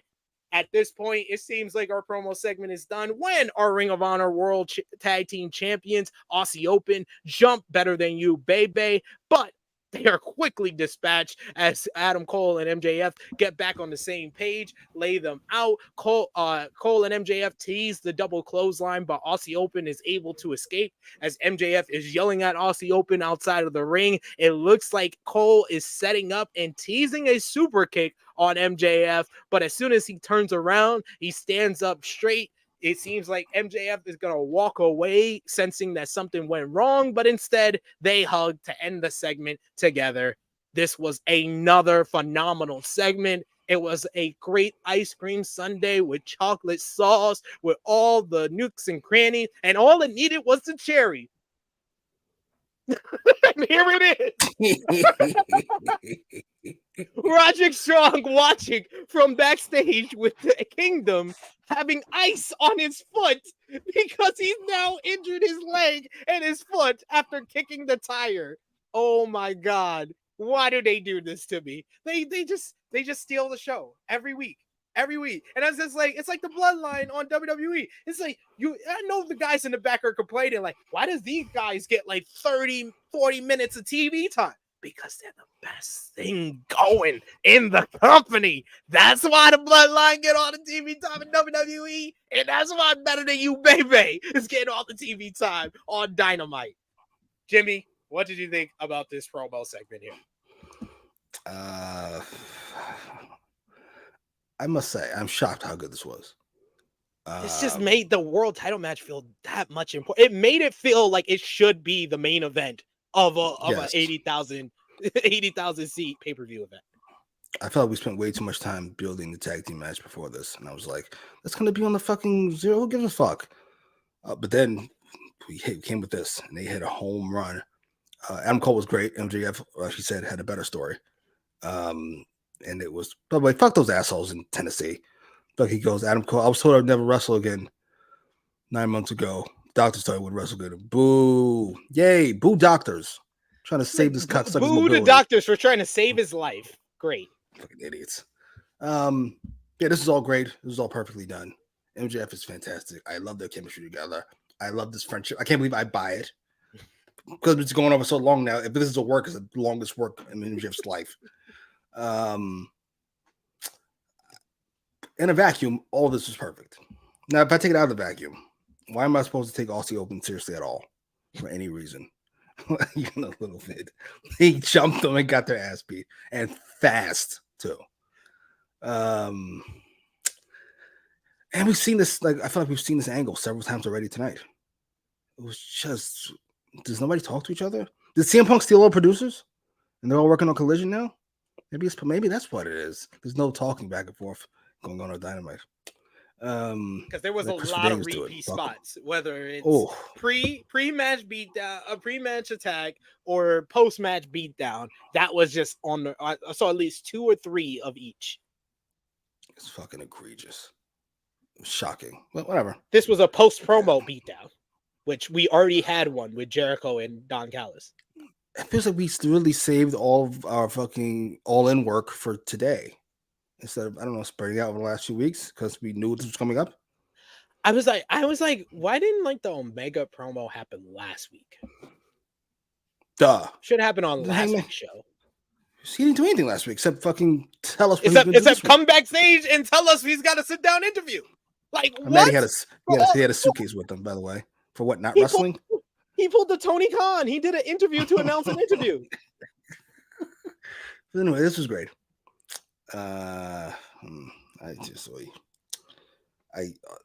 Fuck it. Who cares about Aussie Open? We care about the main event. Main event's gonna be great. Build has been great. Bloodline's a great comparison. Don't lose your minds. I'm not saying it's as good as the Bloodline, y'all. I'm just saying. No. In comparison, Hasn't been going on as long as the Bloodline. It gets more TV time because it's better. I'm sorry. I don't know how different ways I can explain it to you. It's better and more popular. And this is once again where I'm reaffirming this. I think I said this 2-3 weeks ago. This is feeling like the second best program MJF's ever been a part of. Punk is one? Yeah, obviously. Okay. I was at 3, I think, like 3 weeks ago. I was like, it would be right behind the Punk program and the Wardlow program. And then I remember the aftermath of the Wardlow program, and I was like, yeah, it's past that. I gotta see if this match delivers. Yeah. I know the Warlord didn't have a great match. It was squash. It was a great squash. No, it was a great squash. It was. I don't know. We'll see. Yeah. We'll see. This is really good. See. I gotta see. We shall see. Yeah. I think this second match is going to be even better than the first, which I was very high on the first. My question would be, is there any chance this doesn't lead to a split? Not a split. Is there any chance it doesn't lead to a heel versus face fight where it's like the Rock and Sock connection? It just kind of... If you instantly want to continue this program for the next week, you're going to need one of them to turn heel at the pay-per-view. After last week, I was very convinced we were going to have Cole, maybe them do a straight-up babyface versus babyface matchup. MJF wins, and then Cole turns heel and joins up with Kingdom and Roddy afterwards. But after seeing this week along with last week, I'm thinking the better part of this would be you have Roddy and Kingdom try to get Adam Cole to cheat, and he decides not to. And that's why he loses to MJF. So then you don't have to have the turn there, but we're seeing further development of no, Cole is actually on his side. Cole is not going to turn on him at the first possible thing, even when he could win the AEW World Championship if he did so. I gotta be honest. After seeing Roderick Strong and all these fucking goofy ass things, I just want Adam Cole to join the Kingdom. And part of his prerequisite is you got to kick out Roderick Strong. He's been an asshole. I want Roddy to be the complainer of the group. Someone who's always injured, always going through something. Fucking what a fucking cartoon character he is now. It's so much fun. T5 the Great says, Roddy, what did you say to me? You gonna let him talk to me like that? Says agreed, SP3. Oh my god, Chase said Roderick just butters from South Park right now. Wow. That's hilarious. Perfect. Because did we compare MJF to Cartman a few weeks ago? We did. So that works. That works perfectly. That works. If you know Cartman and Butters' relationship, that works perfectly. This is great. Trey's high on Aussie, I guess, or just trying to get under your skin. Hey, this never kid bother me. I don't like them, so when they get buried, it bother me none. There you go. Caden says, I'm happy for Aussie Open getting that spot. We got With the 0 hour spot. We got Frantic World that says this is a really good program for AEW. Big Man Dog saying I still can't believe how AEW managed to fuck up Wardlow. That's fucking egregious. That's up there. When's the last time a company fucked up somebody? Because we always blame like Cena or Triple H or whatever. When's the last time a company fucked up a guy like that? I'm trying to think. Yeah. It's been a while. It's been a while. It's been quite some time. Bonafide star like that. Like this, we could do a whole top 10 list with WWE, but I think Wardlow stands out because this is the first like biggest case of AEW doing that. There's guys there they didn't push, but not a guy that they built up the way they did that we didn't know before and then let him down. I'm so sick of you motherfuckers bringing up Zack Ryder. Fucking you compare him to LA Knight, you compare him now to fucking Wardlow. Would you all stop with your overrating of Zack Ryder? Would you stop it? No, like I'm saying, I think WWE has countless examples, and Zack Ryder could be considered one. Rusev is another one. Stop it. Rusev, yeah. Wade Barrett. Wade Barrett, yes. Wade Barrett, Cena for that. Yeah. Oh my God, Wade Barrett. Bray Wyatt like 3 times. I mean, CM Punk could have been bigger in that company too if they actually would have got behind him. Danny O'Brien would have been bigger much sooner. Like I feel like they didn't get behind him until he came back, and only when he turned heel. The greatest baby face of all time. They waited till he got heel, and then it was like, you know what? We should treat you like a top guy. Yeah, because Vince is like, oh, I hate environmentalism too. Awesome. Brilliant idea, Ryder 6.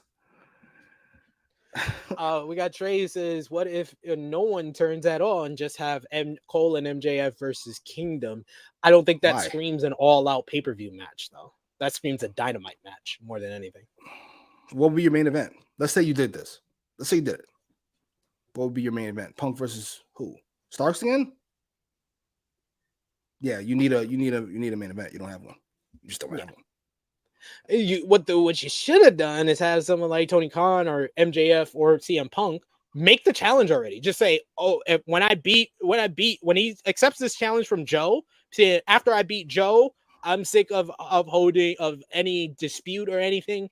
Whoever wins between Cole and MJF, I want the winner after I beat Joe at All Out the following week. Just really announce it. Just hot shot it. What else are you gonna do? Unless it's Cole turning heel and it's even MJF and Cole 3. Even on TV right now, CM Punk's for the world title. Even on TV, not even including backstage, CM Punk's feuding like 3 people right now. 4 people. Yes, I know. You got to add another one. You don't have no time to build up the 4th feud, so just hot shot. Jay says, I like that SP3. We have it where Adam Cole shows legit loyalty to MJF would add more drama. Yes, I would, because then it's really like every at that point. I think if we don't have the turn at All In, it's just gonna be like, so they're really not gonna turn them on each other. Like I think that's when people are gonna be like, wait, we're actually having the can you coexist storyline end with yes, they can. Oh, that'd be fucking gross. It could be fun though. I'm curious where this goes. I will say, first time I've been curious to see when something goes week for week. Yeah. Chilling with Chase saying if this was TNA, the twist would be Roger Strong and Adam Cole were in cahoots this whole time. That is a fucking Vince Russo ass twist. Yes. Jimmy Uso turns heel on Jay. I love that. We laid the foundation. Yeah, okay, sure did. WWE. I mean, I heard it from people that have been in business 50 years. Russo, Eric Bischoff, Dutch Mantel. All these people don't like it. Say it didn't make sense. I'm not. Wait a minute. Wait. What did you just say? Did you say Vince Russo, Eric Bischoff? I'm not gonna shoot your boy, but like we care what they have to say now. Motherfuckers never have anything nice to say about AEW. We care what they have to say. No, I don't. But I'm saying I'm just not the only one. I said people that's actually been in the business are saying the same thing I did. I'm glad that your opinions align with all these old, fucking out of touch old men. Congratulations. No, I'm just saying that for once they got everything on the same page, and for once they're right. For once they got it right. Yeah, for once they got it right. Absolutely. Yeah, of course. When something doesn't make sense and you say it doesn't make sense, it doesn't make sense.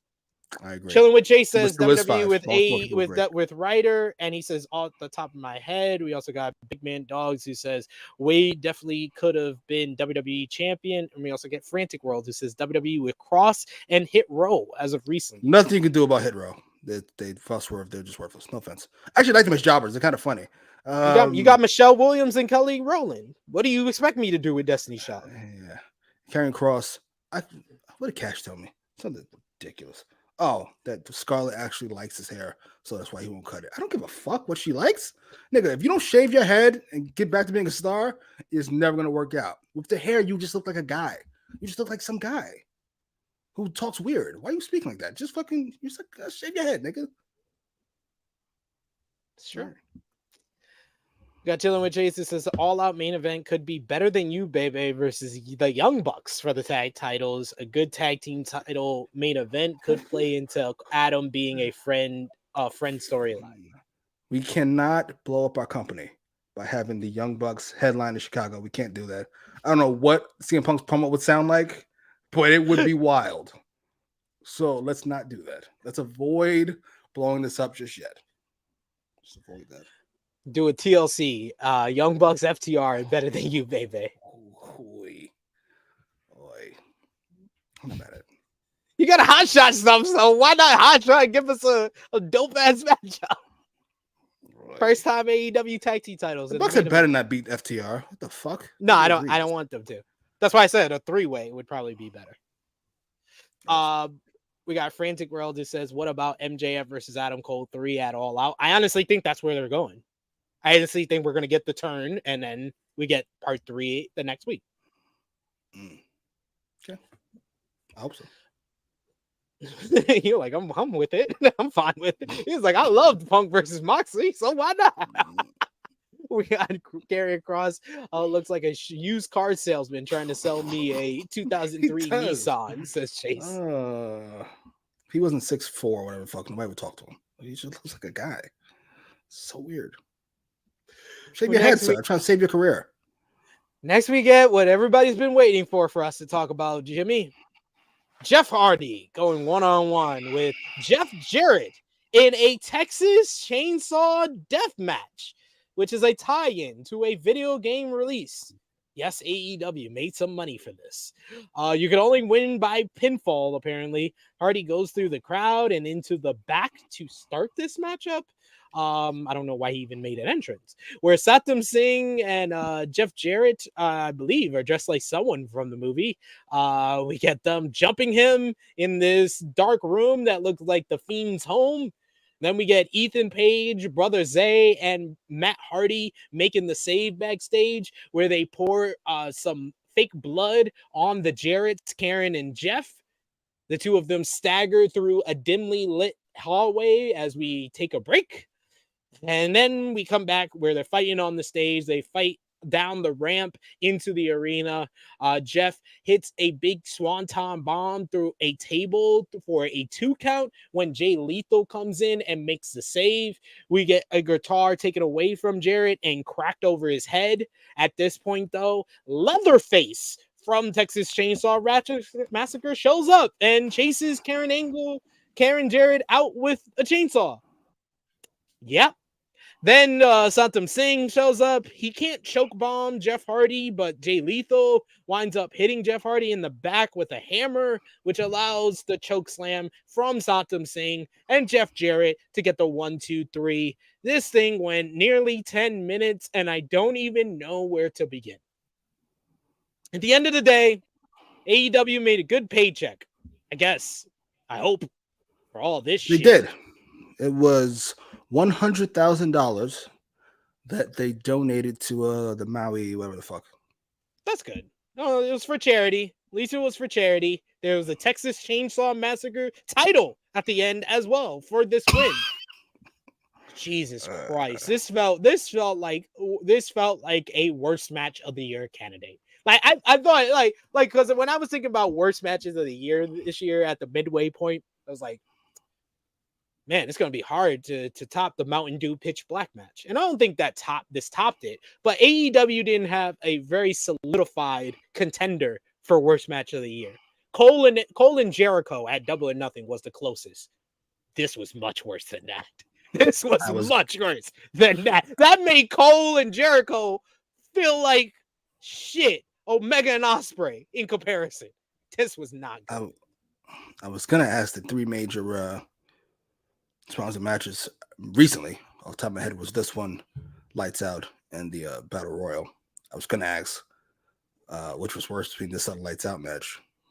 Lights Out. Pitch Black. Lights Out was worse. Pitch Black. No, Lights Out. Pitch Black.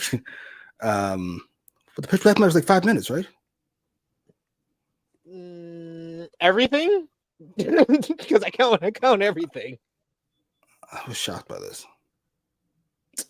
It's like you have two kids. Maybe you'll experience this later on in life, as your slave conservatorship ends after 18 or so years. But but you have one kid that you expect things from, and you have another kid that you kind of know is a fuck up. And when the fuck up fucks up, you kind of just go, yeah, it was bad, but I mean, every once in a while, I'm gonna get a Pitch Black match. I understand that. And then your honor student all of a sudden does the same shit, and you're like, what the fuck is wrong with this child? And that's how I felt here. It was so many. First of all, the whole concept is atrocious. This is what happens when you listen to the suits. As I always say, you don't listen to suits. You don't listen to executives. Anybody with a tie on, don't bother. And then to involve people I don't like to begin with. All right, don't like it strong. I like Jeff Jarrett. I don't know why. I just do. He's entertaining. I do too. But Jeff Hardy's been done for a while, and to see him in this match, I thought it was gonna be cinematic. And I gotta be honest, I would have preferred that. They should clean that shit up. Holy, what the fuck? Fuck it. That wouldn't make any sense to Fed to do it on next week's show and not last night. Next week is the go home to All In. I don't want to see this on the go home. I will accept this on the weeks building up to All In, but I'm not getting this on the go home show to All In. No. Oh, the zombie lumberjack match. I forgot about that. Yes. Ooh. That was worse. That was worse than this too. Yeah. Mountain Dew Pitch Black match, I think, is worse is because of the hype that Bray Wyatt had going into that matchup. And had maintained for 3 months after his return. You guys, and then it all fell apart in that one match. Yeah, but you didn't fall for this.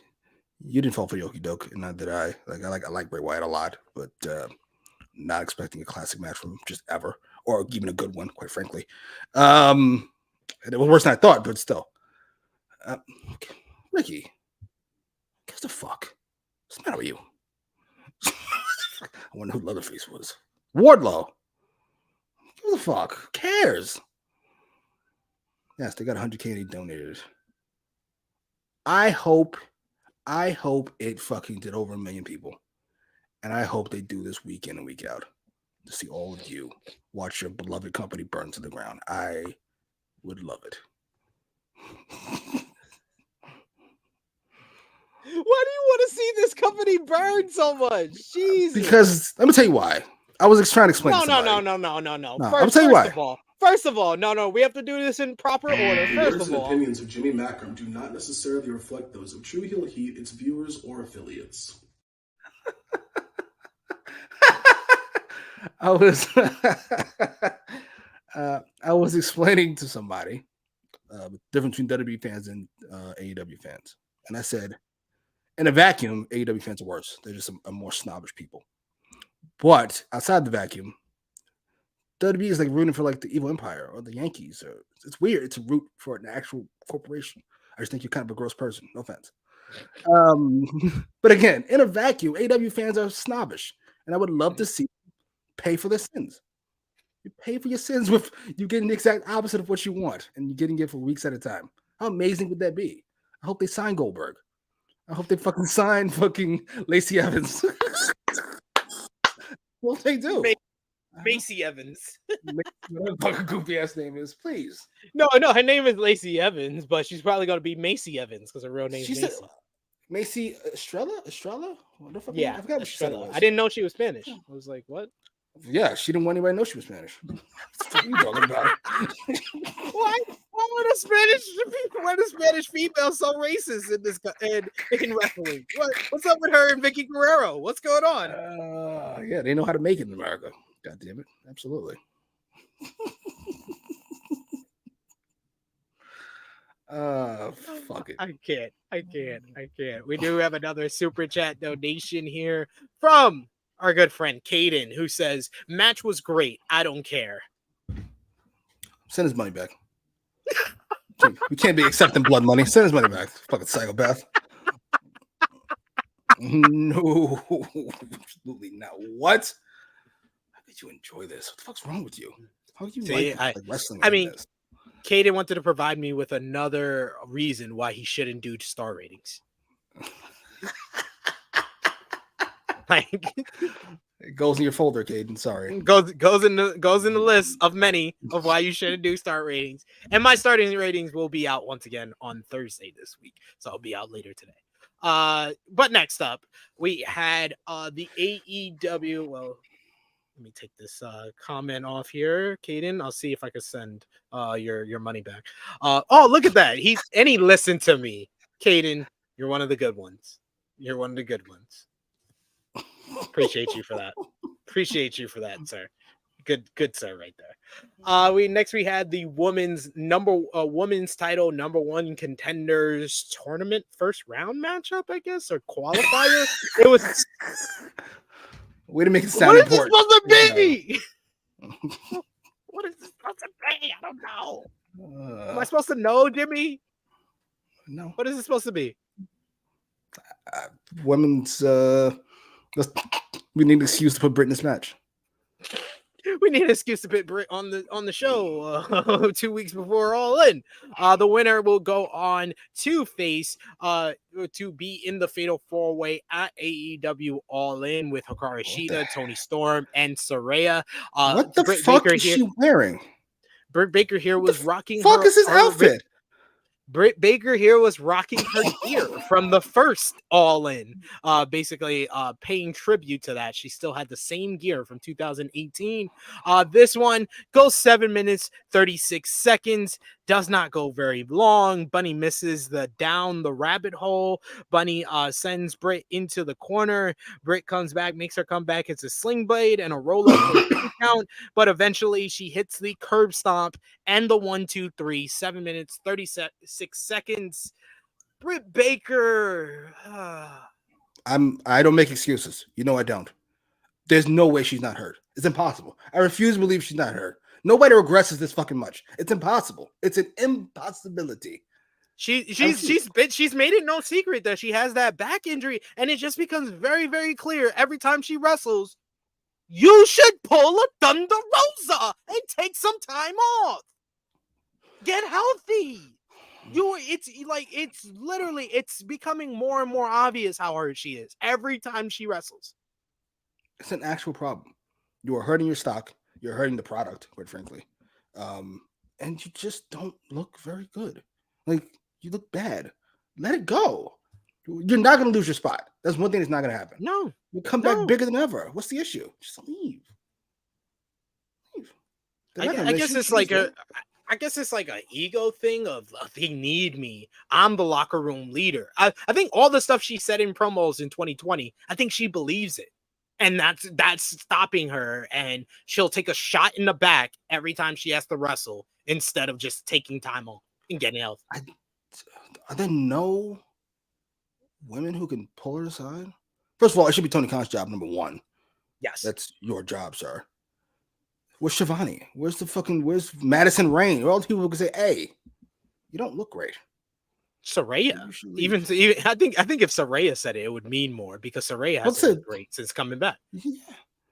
So if she's telling you you don't look that great out there, I think that would be the one that'd be like, I'll take that to heart. I'm gonna take that to heart. I fucking bet the only person that'll say it will be fucking the only person who has the balls to say it. It'll be Thunder Rosa. Exactly. We all know it's gonna be. It said like, you kind of look like me, those last couple of months I was here. Fuck you, bitch! Oh Jesus! Right back to where we started. Say something like that to me. Seriously, take some time off. Get healed, get healthy. It's a shame. Oh, I was about to say. Didn't point that out from Chase. Chase is awesome. Chase said Kaden called this the worst episode he's seen, but he loved the worst part of it. That is so fucking weird. But Kaden, that's a good point. That's why you need a bad guy at some point. Kaden down here, get her booked on Collision, and Punk will make her take time off. You goddamn right. I don't want this horse shit on my show. If you don't get your ass the fuck out of here, absolutely. We need a bad guy over there on Dynamite. That's why I only want Willow and Britt Statlander over here. Goddamn right. Ugh. Not that they told her, but she won't listen to them. Nigga, who told her? Who said that? Not Tony. A frantic world. Could you imagine arguing with your boss about whether or not you're fired? Ma'am, I told you to leave. We're not having a debate.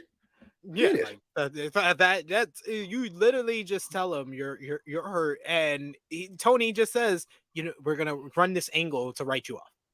That's what we're doing. That's what we're doing. That you think Kevin Owens wanted to take the last couple of weeks off? No. Triple H said we're gonna run this angle because your ribs are really hurt.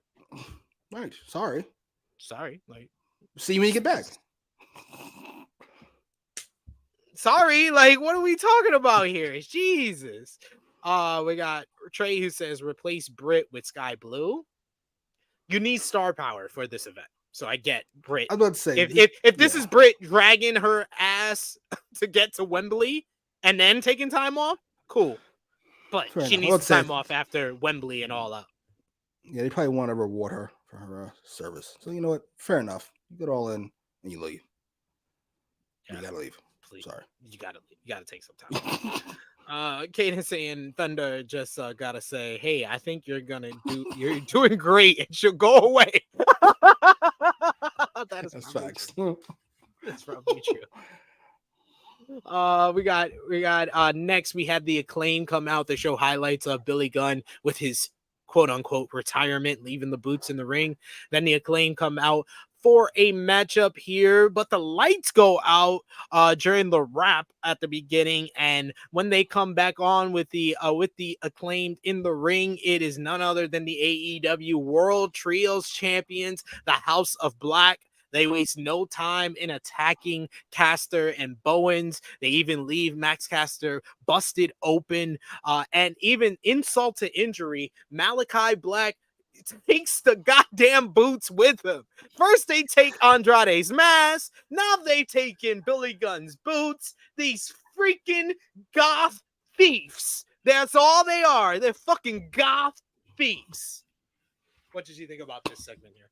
I think this was simple and effective. This is one of the more effective segments when you think about the time that it took on this show.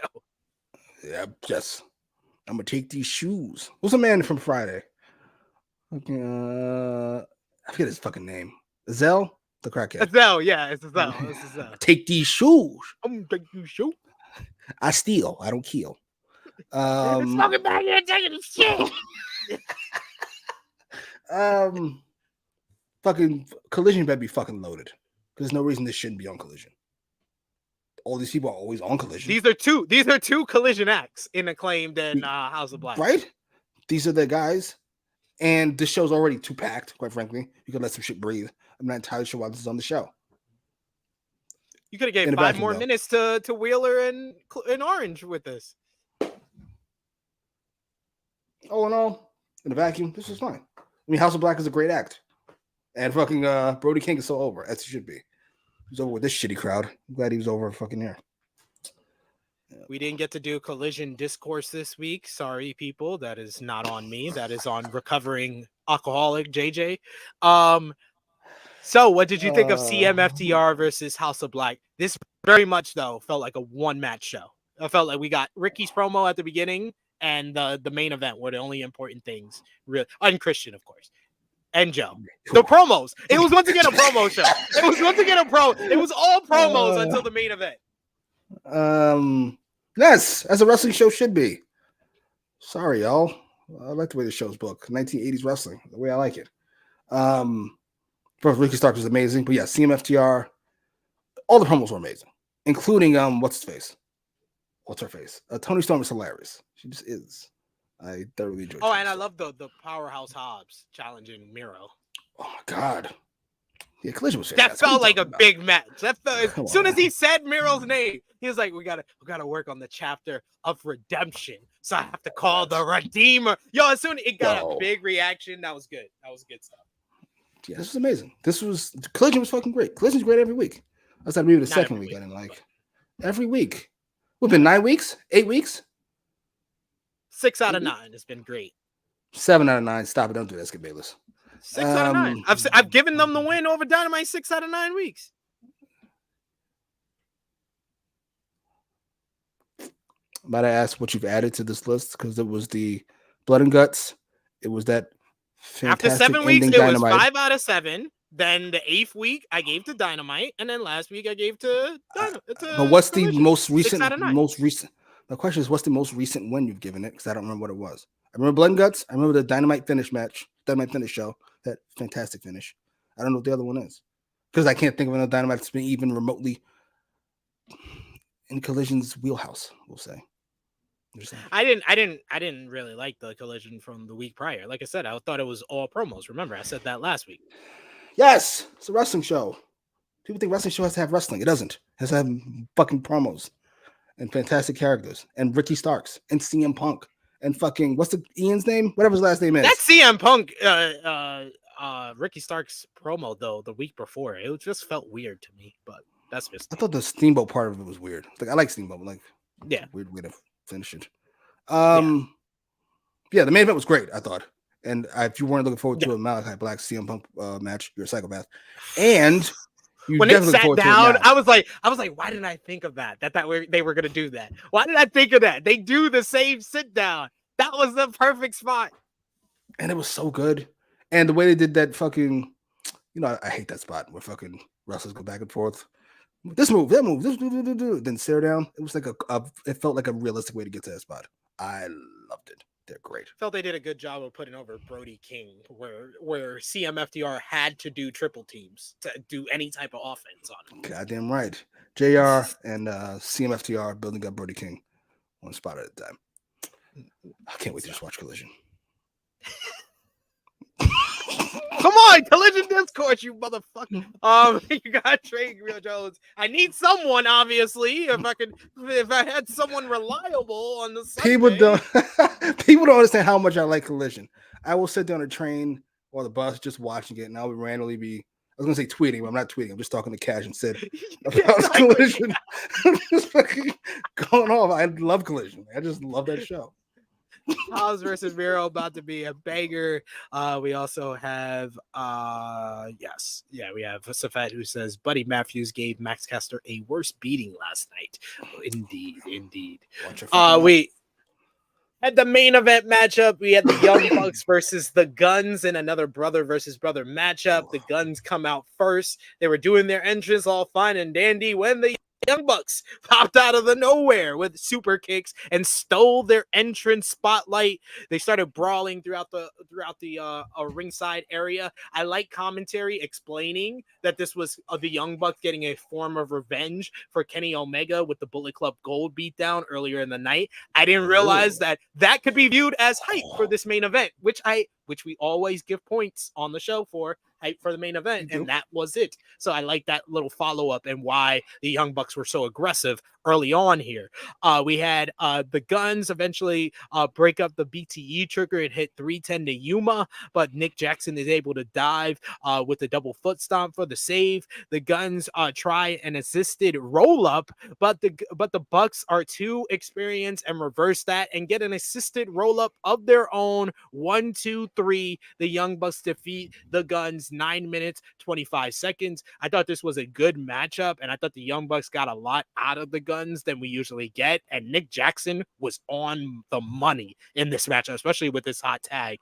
Young Bucks getting the win after the matchup. Switchblade Jay White and Rock Hard Juice Robinson come out to beat down the Young Bucks. 4-on-2 beatdown. They explain on commentary, another good job by commentary here, that Hangman Adam Page and Kenny Omega are not in the building due to Kenny's injuries. So it's only the Young Bucks from the Elite. But before they are able to be Pillmanized by Bullet Club Gold, out comes FTR to come out and make the save for their opponents at All In. They take out the Bullet Club Gold and they do the fake out spot that Adam Cole did earlier in the night to MJF. And I'm just like, why was that necessary?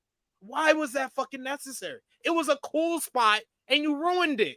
You had the cool spot with Cole and MJF and you ruined it here. That's my only nitpick of this, which I thought it was fine in the main event spot. I asked for the Hardys and Young Bucks last week to be the main event when they made the match official, but any type of main event spot push for this matchup I think is beneficial. What did you think? Yeah, that final segment was definitely a redux of earlier tonight, and as was the attack on somebody during the entrance, also a redux. Mm-hmm. It's a complete. This is what happens when you don't have one person, either one person writing the show, like Vince Russo, or I'm not sure what the code WWE does. There's one guy and then 100 fucking people in the goddamn room, which also works. But you've got to have some leadership, some structure. It feels like nobody knows what anybody else is doing, or CM Punk on Collision. Nobody knows what anybody else is doing, and it was a hindrance on the show. It's like 5 different spots repeated. It should never happen. It's jarring. Yeah. That aside, match was fine. Shouldn't have been a main event. I'd went with Jericho and Callis, or I would have went with Darby and Yuta. You mean Orange and Yuta? Yeah, thank you. I'm sorry. I was looking at. I remember looking at that post they do every week. Yeah, the 6 matches and shit. I was looking. There's no main event on this fucking card. There's not one. I felt like that the last 2 weeks, though. I felt like that the last 2 weeks. The last week we felt the same way. We kind of said the same thing. They got to get better with that, with giving us a matchup that feels like the main event. Even though last week we had a match that felt like the main event, it just wasn't the main event of Bullet Club, Blackpool Combat Club versus Lucha Bros. Right. The match was fine in and of itself. You gave Nick Jackson praise. I'm not going to do that because he does what he's been doing for 20 years, carrying his bum. And it worked out fine. Yeah, absolutely. Nick Jackson's the carry magic. So you're right. They're equals. They're definitely fucking. Stop it. I was going to continue with that, but I can't get it out of my face. Stop it. This was fine. I like the FTR save. I did not expect it for some reason. I thought Hangman would be here, even though they said he wasn't. I was like, I watched WWE for 30 years. I don't believe you. Yeah, this is fine build up. The fact that FTR did not FTR, but they did that spot where we're gonna maybe hit the other guys. Who cares? You're not friends. Who gives a fuck? Do it or don't. Exactly. Just do it or don't. Like, and why get up afterwards? You could have stepped in that spot and we could have had them at least do something different in the same spot of the Young Bucks turning around and seeing them in that spot and backing up. I was like, at least do that little nitpick of make it different from the last time you did it on the same goddamn show.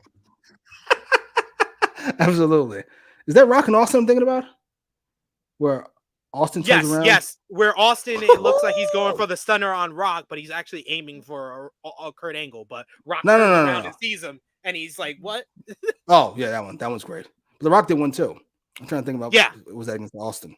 Yeah, it was. Yeah, it was. Austin turns around and it's like, it's the same thing because they do it on, I think one happens on Raw and then the next one happens on SmackDown the same week in the build. Might be the greatest 4-week feud ever. I know it's a much bigger build up. People tend to forget the Deborah part of it. That made no fucking sense. You had to add Deborah to it. No, you did. No, you didn't. No, I will debate you to the death.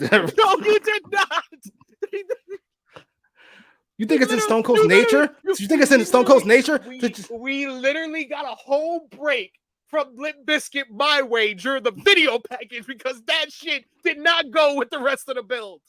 You honestly think it's in Stone Cold's nature to just give somebody a stunner for no reason? Come on now, don't do that. He had to have a reason to do it. You needed everything. You needed everything there. It was so weird. It was so weird. Well, gotta have Austin's Thunder Rock. Oh, so Jesus. goofy, man. so goofy, bro. What the fuck happened to my microphone? Oh, that's what's going on. Hold on.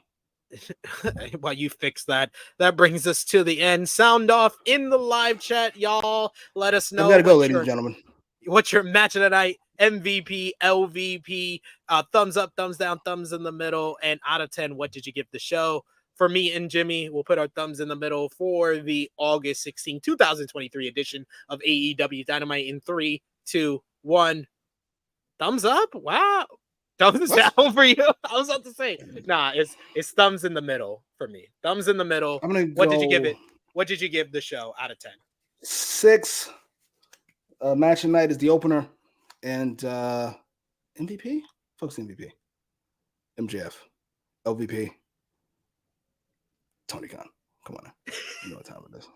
I do have to run, so go ahead. I'm gonna give it a 6 out of 10. I'm gonna give MVP to Adam Cole and MJF, and LVP to Jeff Jarrett, Jeff Hardy. Yeah, the chainsaw massacre matchup. LVP match of the night: Orange Cassidy and Wheeler Yuta. But we got a lot on tap for True Hill Heat this week.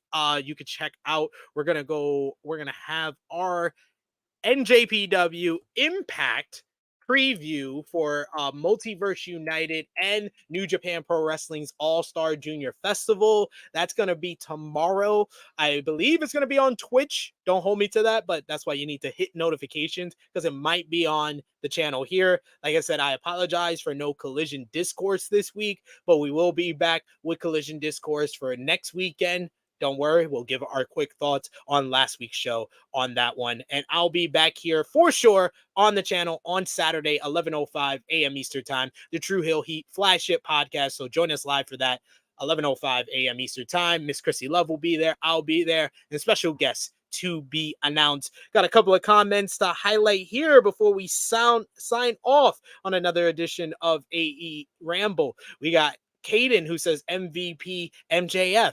We got Ace with 6 out of 10 for the show.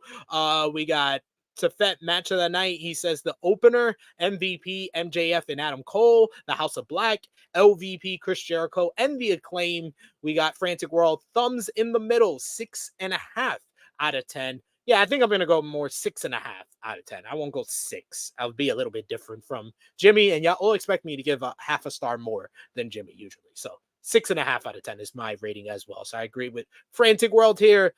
Big Man Dog says 5 out of 10, but an iconic 8 out of 10 because I actually had a good time watching it. That is fair. Ace says MVP, MJF, and Adam Cole. We got Safet thumbs in the middle. Ace says LVP, Don Callis. We got Frantic World, MVP, Adam Cole, MJF, and Roderick Strong, and LVP, Leatherface, and that death match. Agreed. Check out all the great content on the channel right now. Our NJPW G1 Climax 33 final. If you haven't watched it already, check that out. Check out the Flagship Podcast, True Hill Heat 238 from last weekend. We had Big Hero Chris on the show. I saw him in the chat earlier. Shouts out to him. Check all of that out. Me and Jimmy will be back with you next Thursday, 1:05 p.m. Eastern Time, back at our regular time. For Jimmy, it is me, your True Hill Phenom SP3. This has been AEWramble, episode 107, reviewing AEW Dynamite Fight for the Fallen 2023. We are signing off until next time. Kangaroo kick!